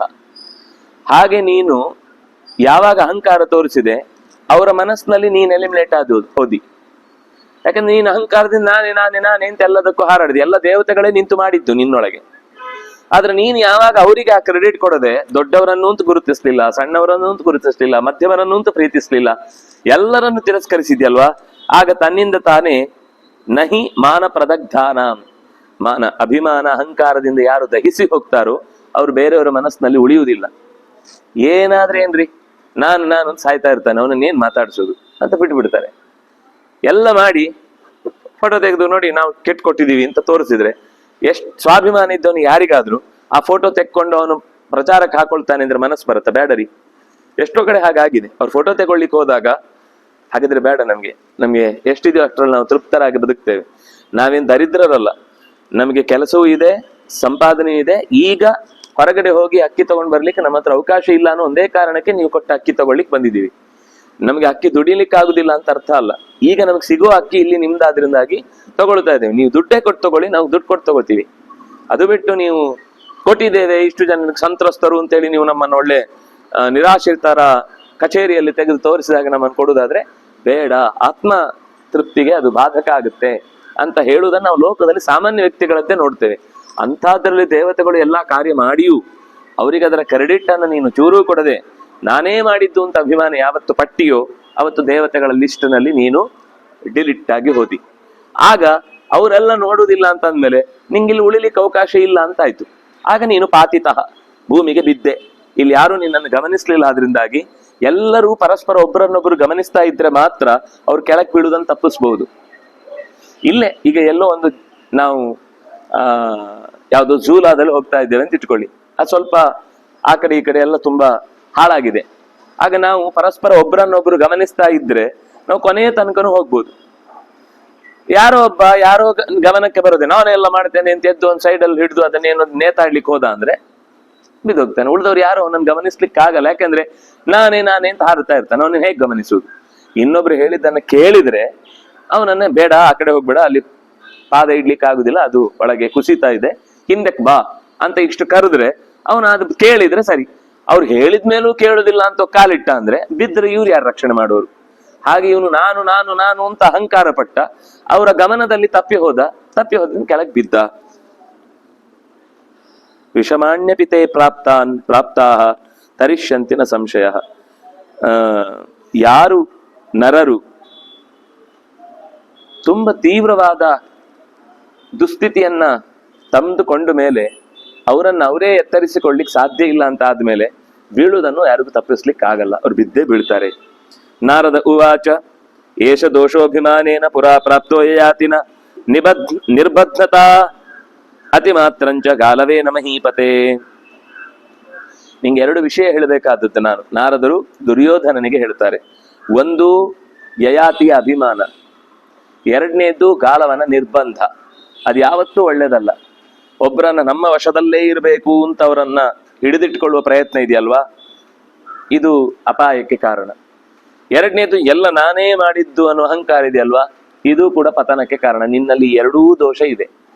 ನೀನೇ ಅಂತ ನಿನಗೊಂದು ಅಭಿಮಾನ ಇದೆ, ಮತ್ತೆ ಅವರನ್ನ ನೀನ್ ಹೇಳಿದ ಹಾಗೆ ಕೇಳ್ಬೇಕು ಅವರು, ನಿನ್ನ ವಶದಲ್ಲಿ ಇರ್ಬೇಕು ಅವರು ಅಂತ ಅವರ ಮೇಲೆ ನೀನು ನಿರ್ಬಂಧ ಹೇರ್ಲಿಕ್ಕೆ ಹೊರಟಿದ್ದಿ. ಇದು ಎರಡೂ ಕೂಡ ನಿನಗೆ ಕ್ಷೇಮ ಅಲ್ಲ. ಶ್ರೋತವ್ಯಂ ಹಿತ ಕಾಮಾನಾಂ ಸುಹೃದಾಂ ಹಿತಮಿಚ್ಛತಾಂ ನ ಕರ್ತವ್ಯ ಹಿ ನಿರ್ಬಂಧೋ ಹಿ ಕ್ಷಯೋದಯ. ನಿಮ್ಮ ಹಿತೈಷಿಗಳು ಯಾರೇ ನಿನಗೆ ಒಳ್ಳೆಯದನ್ನ ಹೇಳಿದ್ರು ಕೂಡ ಅದರಲ್ಲಿ ಹಿತವನ್ನೇ ಗಮನಿಸ್ಬೇಕು ಹೊರತು ಅವ್ರದ್ದೇನೋ ಒಂದು ಅಜೆಂಡಾ ಇದೆ ಅಂತ ಯೋಚನೆ ಮಾಡಿ ಅವ್ರು ಏನ್ ಹೇಳಿದ್ರು ಒಪ್ಪಲ್ಲ. ಒಳ್ಳೇದು ಕೆಟ್ಟದು ಪ್ರಶ್ನೆ ಅಲ್ಲ, ಅವ್ರು ಹೇಳಿದ್ರ ಒಪ್ಪಲ್ಲ. ಇದು ಕೆಲವು ಹೀಗೆ ನಡೆಯುತ್ತೆ ಇವತ್ತಿಗೂ. ಎಷ್ಟೋ ಸರ್ತಿ ಒಳ್ಳೆ ಸಂಗತಿ ಇರುತ್ತೆ, ಅದು ಯಾರೋ ಅವ್ರು ಹೇಳಿದ್ರು ಅಂತ ಆದ್ರಿಂದ ಅವ್ರು ಹೇಳಿದ್ರು ಒಪ್ಪಲ್ಲ, ನೀವ್ ಹೇಳಿದ್ರೆ ಒಪ್ತಿದ್ದೆ, ಅವ್ರು ಹೇಳಿದ್ದ ಬೇಡ. ಎಲ್ಲಿವರೆಗೆ ಅಂದ್ರೆ ಅದು ಸತ್ಯ ಸಂಗತಿ ಆಗಿದ್ರು ಕೂಡ, ಲೋಕಕ್ಕೆಲ್ರಿಗೂ ಗೊತ್ತಿದ್ದದ್ದಾದ್ರೂ ಕೂಡ ಆ ವ್ಯಕ್ತಿ ಹೇಳಿದ್ದಾನೆ ಅನ್ನೋ ಕಾರಣಕ್ಕೆ ನಿರ್ಲಕ್ಷ್ಯ ಮಾಡುವಂತ ಒಂದು ಆಗ್ರಹ ಇರುತ್ತೆ. ಇದು ತುಂಬಾ ಅಪಾಯಕಾರಿ. ನಿರ್ಬಂಧೋ ಹಿ ಕ್ಷಯೋದಯ. ಯಾವತ್ತು ಆಗ್ರಹ ಪೂರ್ವಕವಾಗಿ ಹಿತೈಷಿಗಳು ಹೇಳಿದ್ರು ಕೂಡ ಕೃಷ್ಣ ಇಲ್ಲಿ ಹಿತೈಷಿಯಾಗಿ ಬಂದವನು. ಭೀಷ್ಮ, ದ್ರೋಣ, ಕೃಪ ಮೊದಲಾದ ಎಲ್ಲರೂ ಕೂಡ ನಿನಗೆ ಹಿತೈಷಿಗಳು. ಅವರನ್ನ ನೀನು ನಿಗ್ರಹಿಸಿ ನಿನಗೆ ಬೇಕಾದಂತೆ ಅಧಿಕಾರವನ್ನು ಚಲಾಯಿಸ್ತೇನೆ ಅಂತ ಅನ್ನೋದು ಯಾವ ಕಾರಣಕ್ಕೂ ಸರಿಯಲ್ಲ. ಅವರ ಮಾತುಗಳನ್ನ ನೀನು ಕೇಳಬೇಕು, ಯಾಕೆಂದ್ರೆ ಹಿತಕಾಮಿಗಳವರೆಲ್ಲ. ತಸ್ಮಾತ್ ತ್ವಮಪಿ ಗಾಂಧಾರೆ ಮಾನಂ ಕ್ರೋಧಂಚ ವರ್ಜಯ. ಅದರಿಂದಾಗಿ ನೀನು ಧೃತರಾಷ್ಟ್ರನ ವಿಷಯದಲ್ಲಿ, ತಾಯಿಯ ವಿಷಯದಲ್ಲಿ ನಿನ್ನ ಅಧಿಕ ಕೋಪವನ್ನು ಇಟ್ಟುಕೊಳ್ಬೇಡ. ತಸ್ಮಾತ್ ಸಾಧು ಸಂಧತ್ಸ್ವ ಪಾಂಡವೈರ್ವೀರಂ ಸಂಭ್ರಂಭತೆ ಚ ಪಾರ್ಥಿವ ಸಭವಾನ್ ಸುಹೃದಾಂ ಪತ್ಯಂ ವಚೋ ಗೃಹ್ಣಾತು ಮಾನೃತಂ ಸಮರ್ಥೈರ್ವಿಗ್ರಹಂ ಕೃತ್ವಾ ವಿಷಮಸ್ತೋ ಭವಿಷ್ಯಸಿ. ಪ್ರತಿಯೊಂದು ಮಾತು ಕೂಡ ಅದ್ಭುತ. ಪಾಂಡವೈಹಿ ಸಂಧತ್ಸ್ವ, ಪಾಂಡವರಲ್ಲಿ ಸಂಧಿ ಮಾಡು. ಸಂಭ್ರಂಭಂ ತ್ಯಜ, ಎಲ್ಲ ನಾನೇ ಮಾಡ್ತೇನೆ, ನನ್ನಿಂದಲೇ ಎಲ್ಲ ಆಗುತ್ತೆ, ಬೇರೆಯವರು ಯಾರು ಬೇಕಾಗಿಲ್ಲ ಅನ್ನುವ ನಿನ್ನ ಬಗೆಗೆ ನಿನ್ಗೆ ಇರುವ ಅತಿಯಾದ ವಿಶ್ವಾಸವನ್ನು ತೊರೆ, ಬಿಟ್ಬಿಡೋದನ್ನ. ಸ್ವರ್ಗಕ್ಕೆ ಸ್ವಲ್ಪ ಕಾಲ, ಅದು ಪುಂಡರೀಕ ಯಾಗದಿಂದಾಗಿ, ಅವನು ಮಾಡಿದ ಪುಣ್ಯದಿಂದಾಗಿ ಅಲ್ಲ, ಅಲ್ಲಿ ಮಾಡಿದ ಋತ್ವಿಜರು ಪ್ರಾಮಾಣಿಕರಾದ್ರಿಂದ ಅಷ್ಟೇ. ಅದು ಕೆಲವೇ ಕಾಲ, ಬಹಳ ಕಾಲ ಅಲ್ಲ.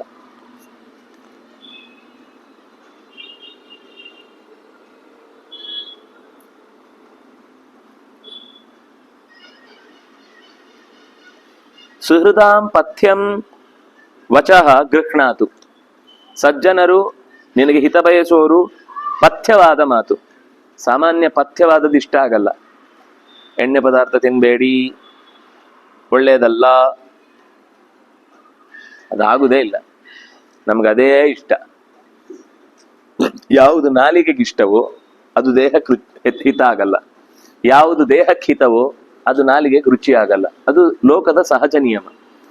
ಆದ್ರೆ ಪಥ್ಯ ಅಂತ ಬಂದಾಗಲೆಲ್ಲ ಅದೊಂಥರ ನಮಗೆ ಕಟ್ಟಿ ಹಾಕಿದಾಗ ಅನಿಸ್ತಾ ಇರುತ್ತೆ. ರೋಗ ಗುಣ ಆಗುವ ತನಕ ಆದ್ರೂ ಕೂಡ ಅದನ್ನ ಪಾಲನೆ ಮಾಡ್ಬೇಕು ಫಸ್ಟ್. ಆಮೇಲೆ ಇದು ಬೇರೆ ನೋಡೋಣ. ಕೆಲವರಿಗೆ ಜೀವನ ಪೂರ್ತಿ ಪಥ್ಯ ಇರುತ್ತೆ, ಅವರಿಗೆ ಅಲರ್ಜಿ ಅಂತ ಇರುತ್ತೆ. ಕೆಲವು ಅಲರ್ಜಿ ಇದ್ದಾಗ ಕೆಲವರಿಗೆ ಹಾಲು ಕುಡಿಲಿಕ್ಕೆ ಇರಲ್ಲ, ಕೆಲವರಿಗೆ ಕೆನೆ ಆಗಲ್ಲ, ಕೆಲವರಿಗೆ ಮೊಸರು ಆಗಲ್ಲ, ಕೆಲವರಿಗೆ ತುಪ್ಪ ಆಗಲ್ಲ, ಕೆಲವರಿಗೆ ಕೆಲವು ಪದಾರ್ಥಗಳು ಯಾವುದು ತರಕಾರಿಗಳಾಗಲ್ಲ. ಹೀಗೆ ಏನೇನು ಇರುತ್ತೆ ಅದು ಅವ್ರ ವ್ಯಕ್ತಿಗತವಾದದ್ದು. ಇನ್ನು ಕೆಲವು ಹಾಗಲ್ಲ, ಆಗತ್ತೆ, ಆ ರೋಗದ ಸಮಯದಲ್ಲಿ ಆಗಲ್ಲ, ಆಗ ತಿನ್ಬಾರ್ದು ಅಂತ ಡಾಕ್ಟರ್ ಹೇಳ್ತಾರೆ. ತಿನ್ಬೇಡಿ, ಒಳ್ಳೇದಲ್ಲ, ನಿಮ್ಗೆ ಆಗಲ್ಲ, ನಿಮ್ಗೆ ಹಿತ ಅಲ್ಲ ಅಂತ. ಅದು ಆ ಸಮಯಕ್ಕೆ ಸರಿಯಾಗಿ ಎಲ್ಲರೂ ಅದನ್ನೇ ತಂದ್ಕೊಡ್ತಾರೆ. ತಿಂದು ತಿಂದು ತಿಂದು ಮತ್ತೆ ಮಲ್ಕೊಳ್ಳುದು. ಅಯ್ಯೋ, ಮಿತ್ರರು ಕೊಟ್ಟದನ್ನು ಹೇಗಪ್ಪ ಬಿಡುದು, ಅವರಿಗೋಸ್ಕರ ಈ ಜ್ವರನ್ನಾದ್ರೂ ಸರಿ ಅನುಭವಿಸ್ತೇನೆ ಅಂತ ಅನುಭವಿಸುವ ಸ್ಥಿತಿ ಬಂದ್ರೆ ಅದು ದೇವರೇ ಗತಿ, ಏನ್ ಮಾಡ್ಲಿಕ್ಕೆ ಆಗಲ್ಲ. ಪಥ್ಯವನ್ನ ಸಾಧ್ಯವಾದಷ್ಟು ಕಾರಣದಲ್ಲಾದ್ರೂ ನಡೆಸ್ಬೇಕು. ಎಷ್ಟು ನಾವು ಆ ವಿಷಯಗಳಿಗೆ ಸಂಬಂಧಿಗಳಾಗಿ ಓಡಾಡ್ತೇವೋ ಅಷ್ಟಷ್ಟು ನಮಗೆ ಆ ಸಂಘಗಳು ಬೆಳೀತಾ ಹೋಗುತ್ತೆ. ಸಂಗಾತ್ ಸಂಜಾಯತೆ ಕಾಮ. ಅಂತ ವಿಷಯಗಳನ್ನೇ ನೋಡುವುದು ಕಮ್ಮಿ ಮಾಡಿದ್ರೆ ತನ್ನಿಂದ ತಾನೇ ಅಂತ ಆಲೋಚನೆಗಳು ಕಮ್ಮಿ ಆಗುತ್ತೆ. ಯಾವಾಗ ಅಂತ ಆಲೋಚನೆ ಕಮ್ಮಿ ಆಗುತ್ತೋ ಆವಾಗ ನಮಗೆ ಅಲ್ಲಿ ಒಳಗಿದೆಯಾ, ಆವಾಗ ನಮಗೆ ಹಿತವಾದಂತಹ ಪದಾರ್ಥಗಳನ್ನ ಲಭ್ಯ ಮಾಡ್ಕೊಳ್ಳಿಕ್ ಸಾಧ್ಯ ಆಗುತ್ತೆ.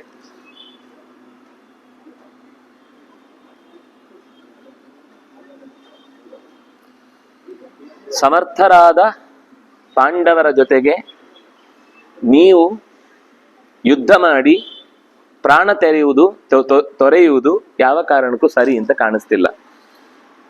ಸಮರ್ಥೈರ್ ವಿಗ್ರಹಂ ಕೃತ್ವಾ ವಿಷಮಸ್ತೋ ಭವಿಷ್ಯಸಿ.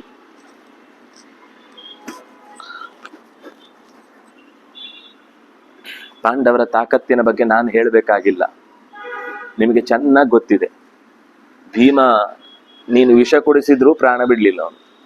ಕೈಕಾಲು ಕಟ್ಟಾಕಿ ಯಾವುದು ಪ್ರಮಾಣ ಕೋಟಿ ಅನ್ನುವ ಗಂಗೆಯ ಅತ್ಯಂತ ತೀವ್ರವಾದ ಆಳವಾದ ಪ್ರದೇಶಕ್ಕೆ ಎಸ್ತರು 2 ದಿವಸದ ನಂತರ ಆರಾಮಾಗಿ ನಿದ್ದೆಯಿಂದ ಎದ್ದು ಬಂದ. ಇನ್ನು ಅರ್ಜುನ ಪಾಶುಪತಾಸ್ತ್ರಾದಿಗಳನ್ನ ಪಡ್ಕೊಂಡು ಬಂದಿದ್ದಾನೆ ಅಂತ ನೀವು ಕೇಳಿದ್ದೀರಿ. ಹಾಗಾಗಿ ಅವರು ಅತ್ಯಂತ ಪ್ರಬಲರ ಜೊತೆಗೆ ಯುದ್ಧ ನಮ್ಮ ವಿಷಮತೆಗೆ ಕಾರಣವಾಗುತ್ತೆ. ಅದರಿಂದಾಗಿ ಗೊತ್ತಿದ್ದು ಆ ಬಂಡೆ ಒಡೆಯುವುದಿಲ್ಲ ಅಂತ ಗೊತ್ತು, ಆದ್ರೂ ನನ್ನ ತಲೆಯಿಂದಲೇ ಅದನ್ನು ಒಡಿತೇನೆ ಅಂತ ಒಬ್ಬ ಹೊಡೆದ ಅಂದ್ರೆ ಹೇಗೋ ಹಾಗಾಗುತ್ತೆ ಈಗ ನಿಮ್ಮ ಪರಿಸ್ಥಿತಿ. ಗೊತ್ತಿದೆ ಅವರನ್ನು ಎದುರಿಸ್ಲಿಕ್ಕೆ ಸಾಧ್ಯ ಇಲ್ಲ ಅಂತ. ಆದ್ರೂ ಇದು ಈಗ ನಾವು ಮಾತಾಡುವಾಗ ನಿಮ್ಗೆ ಸರಿ ಅನ್ಸುತ್ತೆ, ಆದ್ರೆ ದುರ್ಯೋಧನಿಗೆ ಯಾವ ಹೀಗೆ ಅನ್ನಿಸ್ಲೇ ಇಲ್ಲ. ನನ್ನ ತಲೆಯಿಂದ ನಾನು ಬಂಡೆ ಹೊಡಿತೇನೆ, ಅದಕ್ಕೆ ಸಾಧ್ಯ ಇದೆ ಅಂತಾನೆ ಅವನ ತಲೆಯಲ್ಲಿತ್ತು ಕೊನೆವರೆಗೂ, ಯುದ್ಧ ಮುಗಿಯುವವರೆಗೂ. ಮಧ್ಯೆ ಮಧ್ಯೆ ಎಚ್ಚರ ಆಗ್ತಿತ್ತು. ಯೋಚನೆ ಮಾಡಿ ಅವನ ಮಾತು, ಮದರ್ತೆ ತ್ಯಕ್ತ ಜೀವಿತಾ, ಅವನ ಮಾತು ಗೀತೆಯಲ್ಲಿ, ನನಗೋಸ್ಕರ ಸತ್ತವರು ಅಂತ. ಯಾರಾದ್ರೂ ಯುದ್ಧ ಮಾಡುವ ಮುಂಚೆನೆ ಸತ್ತವರು ಅಂತ ಹೇಳ್ತಾನ? ನನಗೋಸ್ಕರ ಸಾಯ್ಲಿಕ್ಕೆ ಬಂದವರು ಅಂತ. ರಾಮನ ಹತ್ರ, ಯಾರು ವಿಶ್ವಾಮಿತ್ರ ದಶರಥನ ಹತ್ರ ಬರುವಾಗ, ನಾನು ನಿನಗೆ ಬೇಕಾದ್ರೂ ಪ್ರಾಣ ಬೇಕಾದ್ರೂ ಕೊಡ್ತೇನೆ ಅಂತಾನೆ ದಶರಥ. ಮಾಯಾ ವಿದ್ಯೆಗಳನ್ನ ಬಲ್ಲ, ಶತ್ರುಗಳನ್ನ ಸೋಲಿಸ್ಲಿಕ್ಕೆ ನಾನು ಪ್ರಾಣ ಬೇಕಾದ್ರೂ ಕೊಡ್ಲಿಕ್ಕೆ ಬರ್ತೇನೆ, ಕೊಟ್ಟು ನಿನಗೆ ಸಹಾಯ ಮಾಡ್ತೇನೆ, ನಂಗೆ ಪ್ರಾಣ ಕೊಡೋರು ಬೇಡ, ಪ್ರಾಣ ಉಳಿಸೋರು ಬೇಕು ಅಂತಾನೆ ಯಾರು ವಿಶ್ವಾಮಿತ್ರ. ಯಾಕೆಂದ್ರೆ ಅದು ಗೊತ್ತಾಯ್ತು ಅವನಿಗೆ, ಇವನ್ ಬಂದ್ರೆ ಸಾಯ್ತಾನೆ ಅಂತ ದಶರಥ. ಆದ್ರೆ ಈ ವಿಷಯದಲ್ಲಿ ದುರ್ಯೋಧನ ಆಲೋಚನೆ ಮಾಡುದ್ರಲ್ಲಿ ಸೋತ. ಅವನಿಗೇನು ಅಂದ್ರೆ, ಇವ್ರನ್ನ ಇಟ್ಟುಕೊಂಡು ಕೂಡ ನಾನು ಗೆಲ್ತೇನೆ ಅಂತ. ಅವನಿಗೇನು ಅಂದ್ರೆ, ಹೇಗಲೂ ಸಾಯ್ಲಿಕ್ಕೆ ಬರ್ತಾರಲ್ಲ, ಫಸ್ಟ್ ಚೂರು ದೂರಕ್ಕೆ ಹೋಗ್ಲಿ ಅವರು. ಕೆಲವೊಮ್ಮೆ ಯುದ್ಧದಲ್ಲಿ ಈ ವೇಸ್ಟ್ ಮಿಸೈಲ್ಗಳೆಲ್ಲ ಇರ್ತವೆ, ಅದನ್ನು ಸುಮ್ಮನೆ ಒಂದ್ಸರ್ತಿ ರ್ಯಾಡರ್ ಹೇಗ್ ನೋಡುತ್ತೆ, ಹೇಗದು ಗುರುತಿಸುತ್ತೆ ಅಂತ ಕಳಿಸ್ಬಿಡುದು. ಅದು ಹೊಡೆಯಿತು ಅಂತಂದ್ರೆ ಗೊತ್ತಾಗುತ್ತೆ ಇಲ್ಲಿ ರ್ಯಾಡರ್ ಇದೆ ಅಂತ. ಅವ್ರ ಉದ್ದೇಶ ಏನಿರುತ್ತೆ ಅಂದ್ರೆ, ಬರೀ ಅವರನ್ನು ಹೋಗಿ ಧ್ವಂಸ ಮಾಡುದಲ್ಲ, ಅಲ್ಲಿ ಏನೇನು ಅವ್ರ ಹತ್ರ ಫೆಸಿಲಿಟಿ ಇದೆ ಅಂತ ತಿಳ್ಕೊಳ್ಳಿಕ್ಕೆ ವೇಸ್ಟ್ ಗಳನ್ನೆಲ್ಲ ಒಂದ್ಸರ್ತಿ ಕಳಿಸುದು. ಇಲ್ಲ ಅಂದ್ರೆ ಅದು ಇಲ್ಲೇ ಸ್ಟಾಕ್ ಆಗಿ ಗೂಡೌನಲ್ಲಿ ವೇಸ್ಟ್ ಆಗಿ ಬಿದ್ದಿರುತ್ತೆ. ಅಂದ್ರೆ ಹಾಗೆ ಪೂರ್ವದಲ್ಲಿ ಇವನಿಗೆ ಸೇನೆಯನ್ನು ಕಳಿಸೋದ್ರ ಉದ್ದೇಶ ಅಂದ್ರೆ ಗೆಲ್ಲುವುದು ಅಂತಲ್ಲ, ಒಟ್ಟು ಅವ್ರ ಕಡೆಯಿಂದ ಒಂದಿಷ್ಟು ಹೋರಾಟ ಮಾಡಿ ಅವ್ರ ಆಯುಧ ಖಾಲಿ ಆಯ್ತಾ, ಇವ್ರು ಸತ್ರ ಸಾಯ್ಲಿ, ಅವ್ರ ಆಯುಧ ಖಾಲಿ ಆಯ್ತಾ, ನನ್ ಮತ್ತೆ ಯುದ್ಧಕ್ಕೆ ಹೋಗ್ಲಿಕ್ಕೆ ಆಗುತ್ತೆ ಅಂತ. ಇವ್ರನ್ನು ನಿಜವಾದ ಯೋಧ ಏನ್ ಯೋಚನೆ ಮಾಡ್ತಾನೆ, ನನ್ನ ಕಡೆಯವರು ಯಾರು ಕೂಡ ಹೆಚ್ಚು ಪ್ರಾಣಹಾನಿಗೆ ಒಳಗಾಗಬಾರ್ದು ಅಂತ ಇದು ಯೋಚನೆ ಮಾಡ್ತಾರೆ. ಇಲ್ಲ ಅಂದ್ರೆ ಸಾಮಾನ್ಯ ಜನರ ವಿಮಾನವನ್ನು ಆಕಾಶದಲ್ಲಿ ಬಿಡ್ತಾರ ಯುದ್ಧ ಆಗ್ತಾ ಇದೆ ಅಂತಂದಾಗ? ಪಾಕಿಸ್ತಾನ ಬಿಟ್ಟಿತ್ತು. ಯಾಕಂದ್ರೆ ನಮ್ಮ ಯಾವ್ದಾದ್ರು ಒಂದು ಆಯುಧ ತಾಗಿ ಅವರು ದೊಡ್ಡ ಕ್ರೈಸಿಸ್ ಅಲ್ಲಿ ಬೀಳ್ಲಿ ಅಂತ. ನಮ್ಮವ್ರು ಜಾಂಡ್ರು ಬಿಡಿ, ರೈಟ್ ಇಂಡಿಕೇಟರ್ ಹಾಕಿ ಲೆಫ್ಟಿಗೆ ಹೊಡೆದವ್ರು ನಾವು, ಡ್ರಿಲ್ ಅಂತ ಹೇಳಿ ರಾತ್ರಿ ಯುದ್ಧನೇ ಮಾಡಿಬಿಟ್ಟಿದ್ದು. ಮರು ದಿವಸ ಎಲ್ಲರೂ ಡ್ರಿಲ್ ಅಂತ ಕಾಯ್ತಾ ಇದ್ರು, ರಾತ್ರಿ ಬಿದ್ದದ್ದೇ ಗೊತ್ತಿಲ್ಲ ಏನಾಯ್ತು ಅಂತ. ಅಂದ್ರೆ ಇದು ಒಬ್ಬ ನಾಜೂಕಾಗಿ ಯುದ್ಧ ಮಾಡುವವನ ಕಲೆ. ನಮಗೆ ಮಹಾಭಾರತ ಯಾಕೆ ಬೇಕು ಅಂದ್ರೆ, ಕೆಲವು ವಿಷಯದಲ್ಲಿ ಇಂಥ ಚಿಂತನೆ ಮಾಡ್ಲಿಕ್ಕೆ ಬೇಕು. ನಿಜವಾದ ನಾಯಕನ ಉದ್ದೇಶ ಏನಿರುತ್ತೆ ಅಂದ್ರೆ, ತನ್ನ ಪ್ರಜೆಗಳಿಗೆ ಹೆಚ್ಚು ಹಾನಿಯೇ ಆಗದೆ ಏನು ಮಾಡ್ಲಿಕ್ಕೆ ಆಗುದಿಲ್ಲ, ಸ್ವಲ್ಪ ಆದ್ರೂ ಹಾನಿ ಆಗುತ್ತೆ, ಆದ್ರೆ ಮಹಾಪ್ರಮಾಣದಲ್ಲಿ ಆಗ್ಬಾರ್ದು. ಅದಕ್ಕೋಸ್ಕರ ಸಾಮಾನ್ಯ ನಮ್ಮ ಈ ಸಲದ ಯುದ್ಧದಲ್ಲಿ ಮನುಷ್ಯ ಸ್ಥಾಪಿತವಾದ ಯಂತ್ರಗಳು ಇರಲೇ ಇಲ್ಲ, ಮನುಷ್ಯ ಪ್ರೇರಿತವಾದ ಯಂತ್ರಗಳೇ ಜಾಸ್ತಿ ಇದ್ದಿದ್ದು. ಇಲ್ಲಿಂದ ಹೊಡೆದಿದ್ದು ಯಾರು ಇಲ್ದೇನೆ ಅಲ್ಲಿಗೆ ಹೊಡೆದಿದ್ದು, ದೂರಕ್ಕೆ ಗುರುತಿಸಿ ಹೊಡೆದದ್ದು. ಇದು ಒಬ್ಬ ಸಮರ್ಥ ನಾಯಕನ ಲಕ್ಷಣ. ಅದನ್ನು ನಾರದರು ಹೇಳ್ತಾರೆ, ಯಾವತ್ತೂ ಕೂಡ ವಿಷಮಸ್ಥನಾಗಬಾರದು.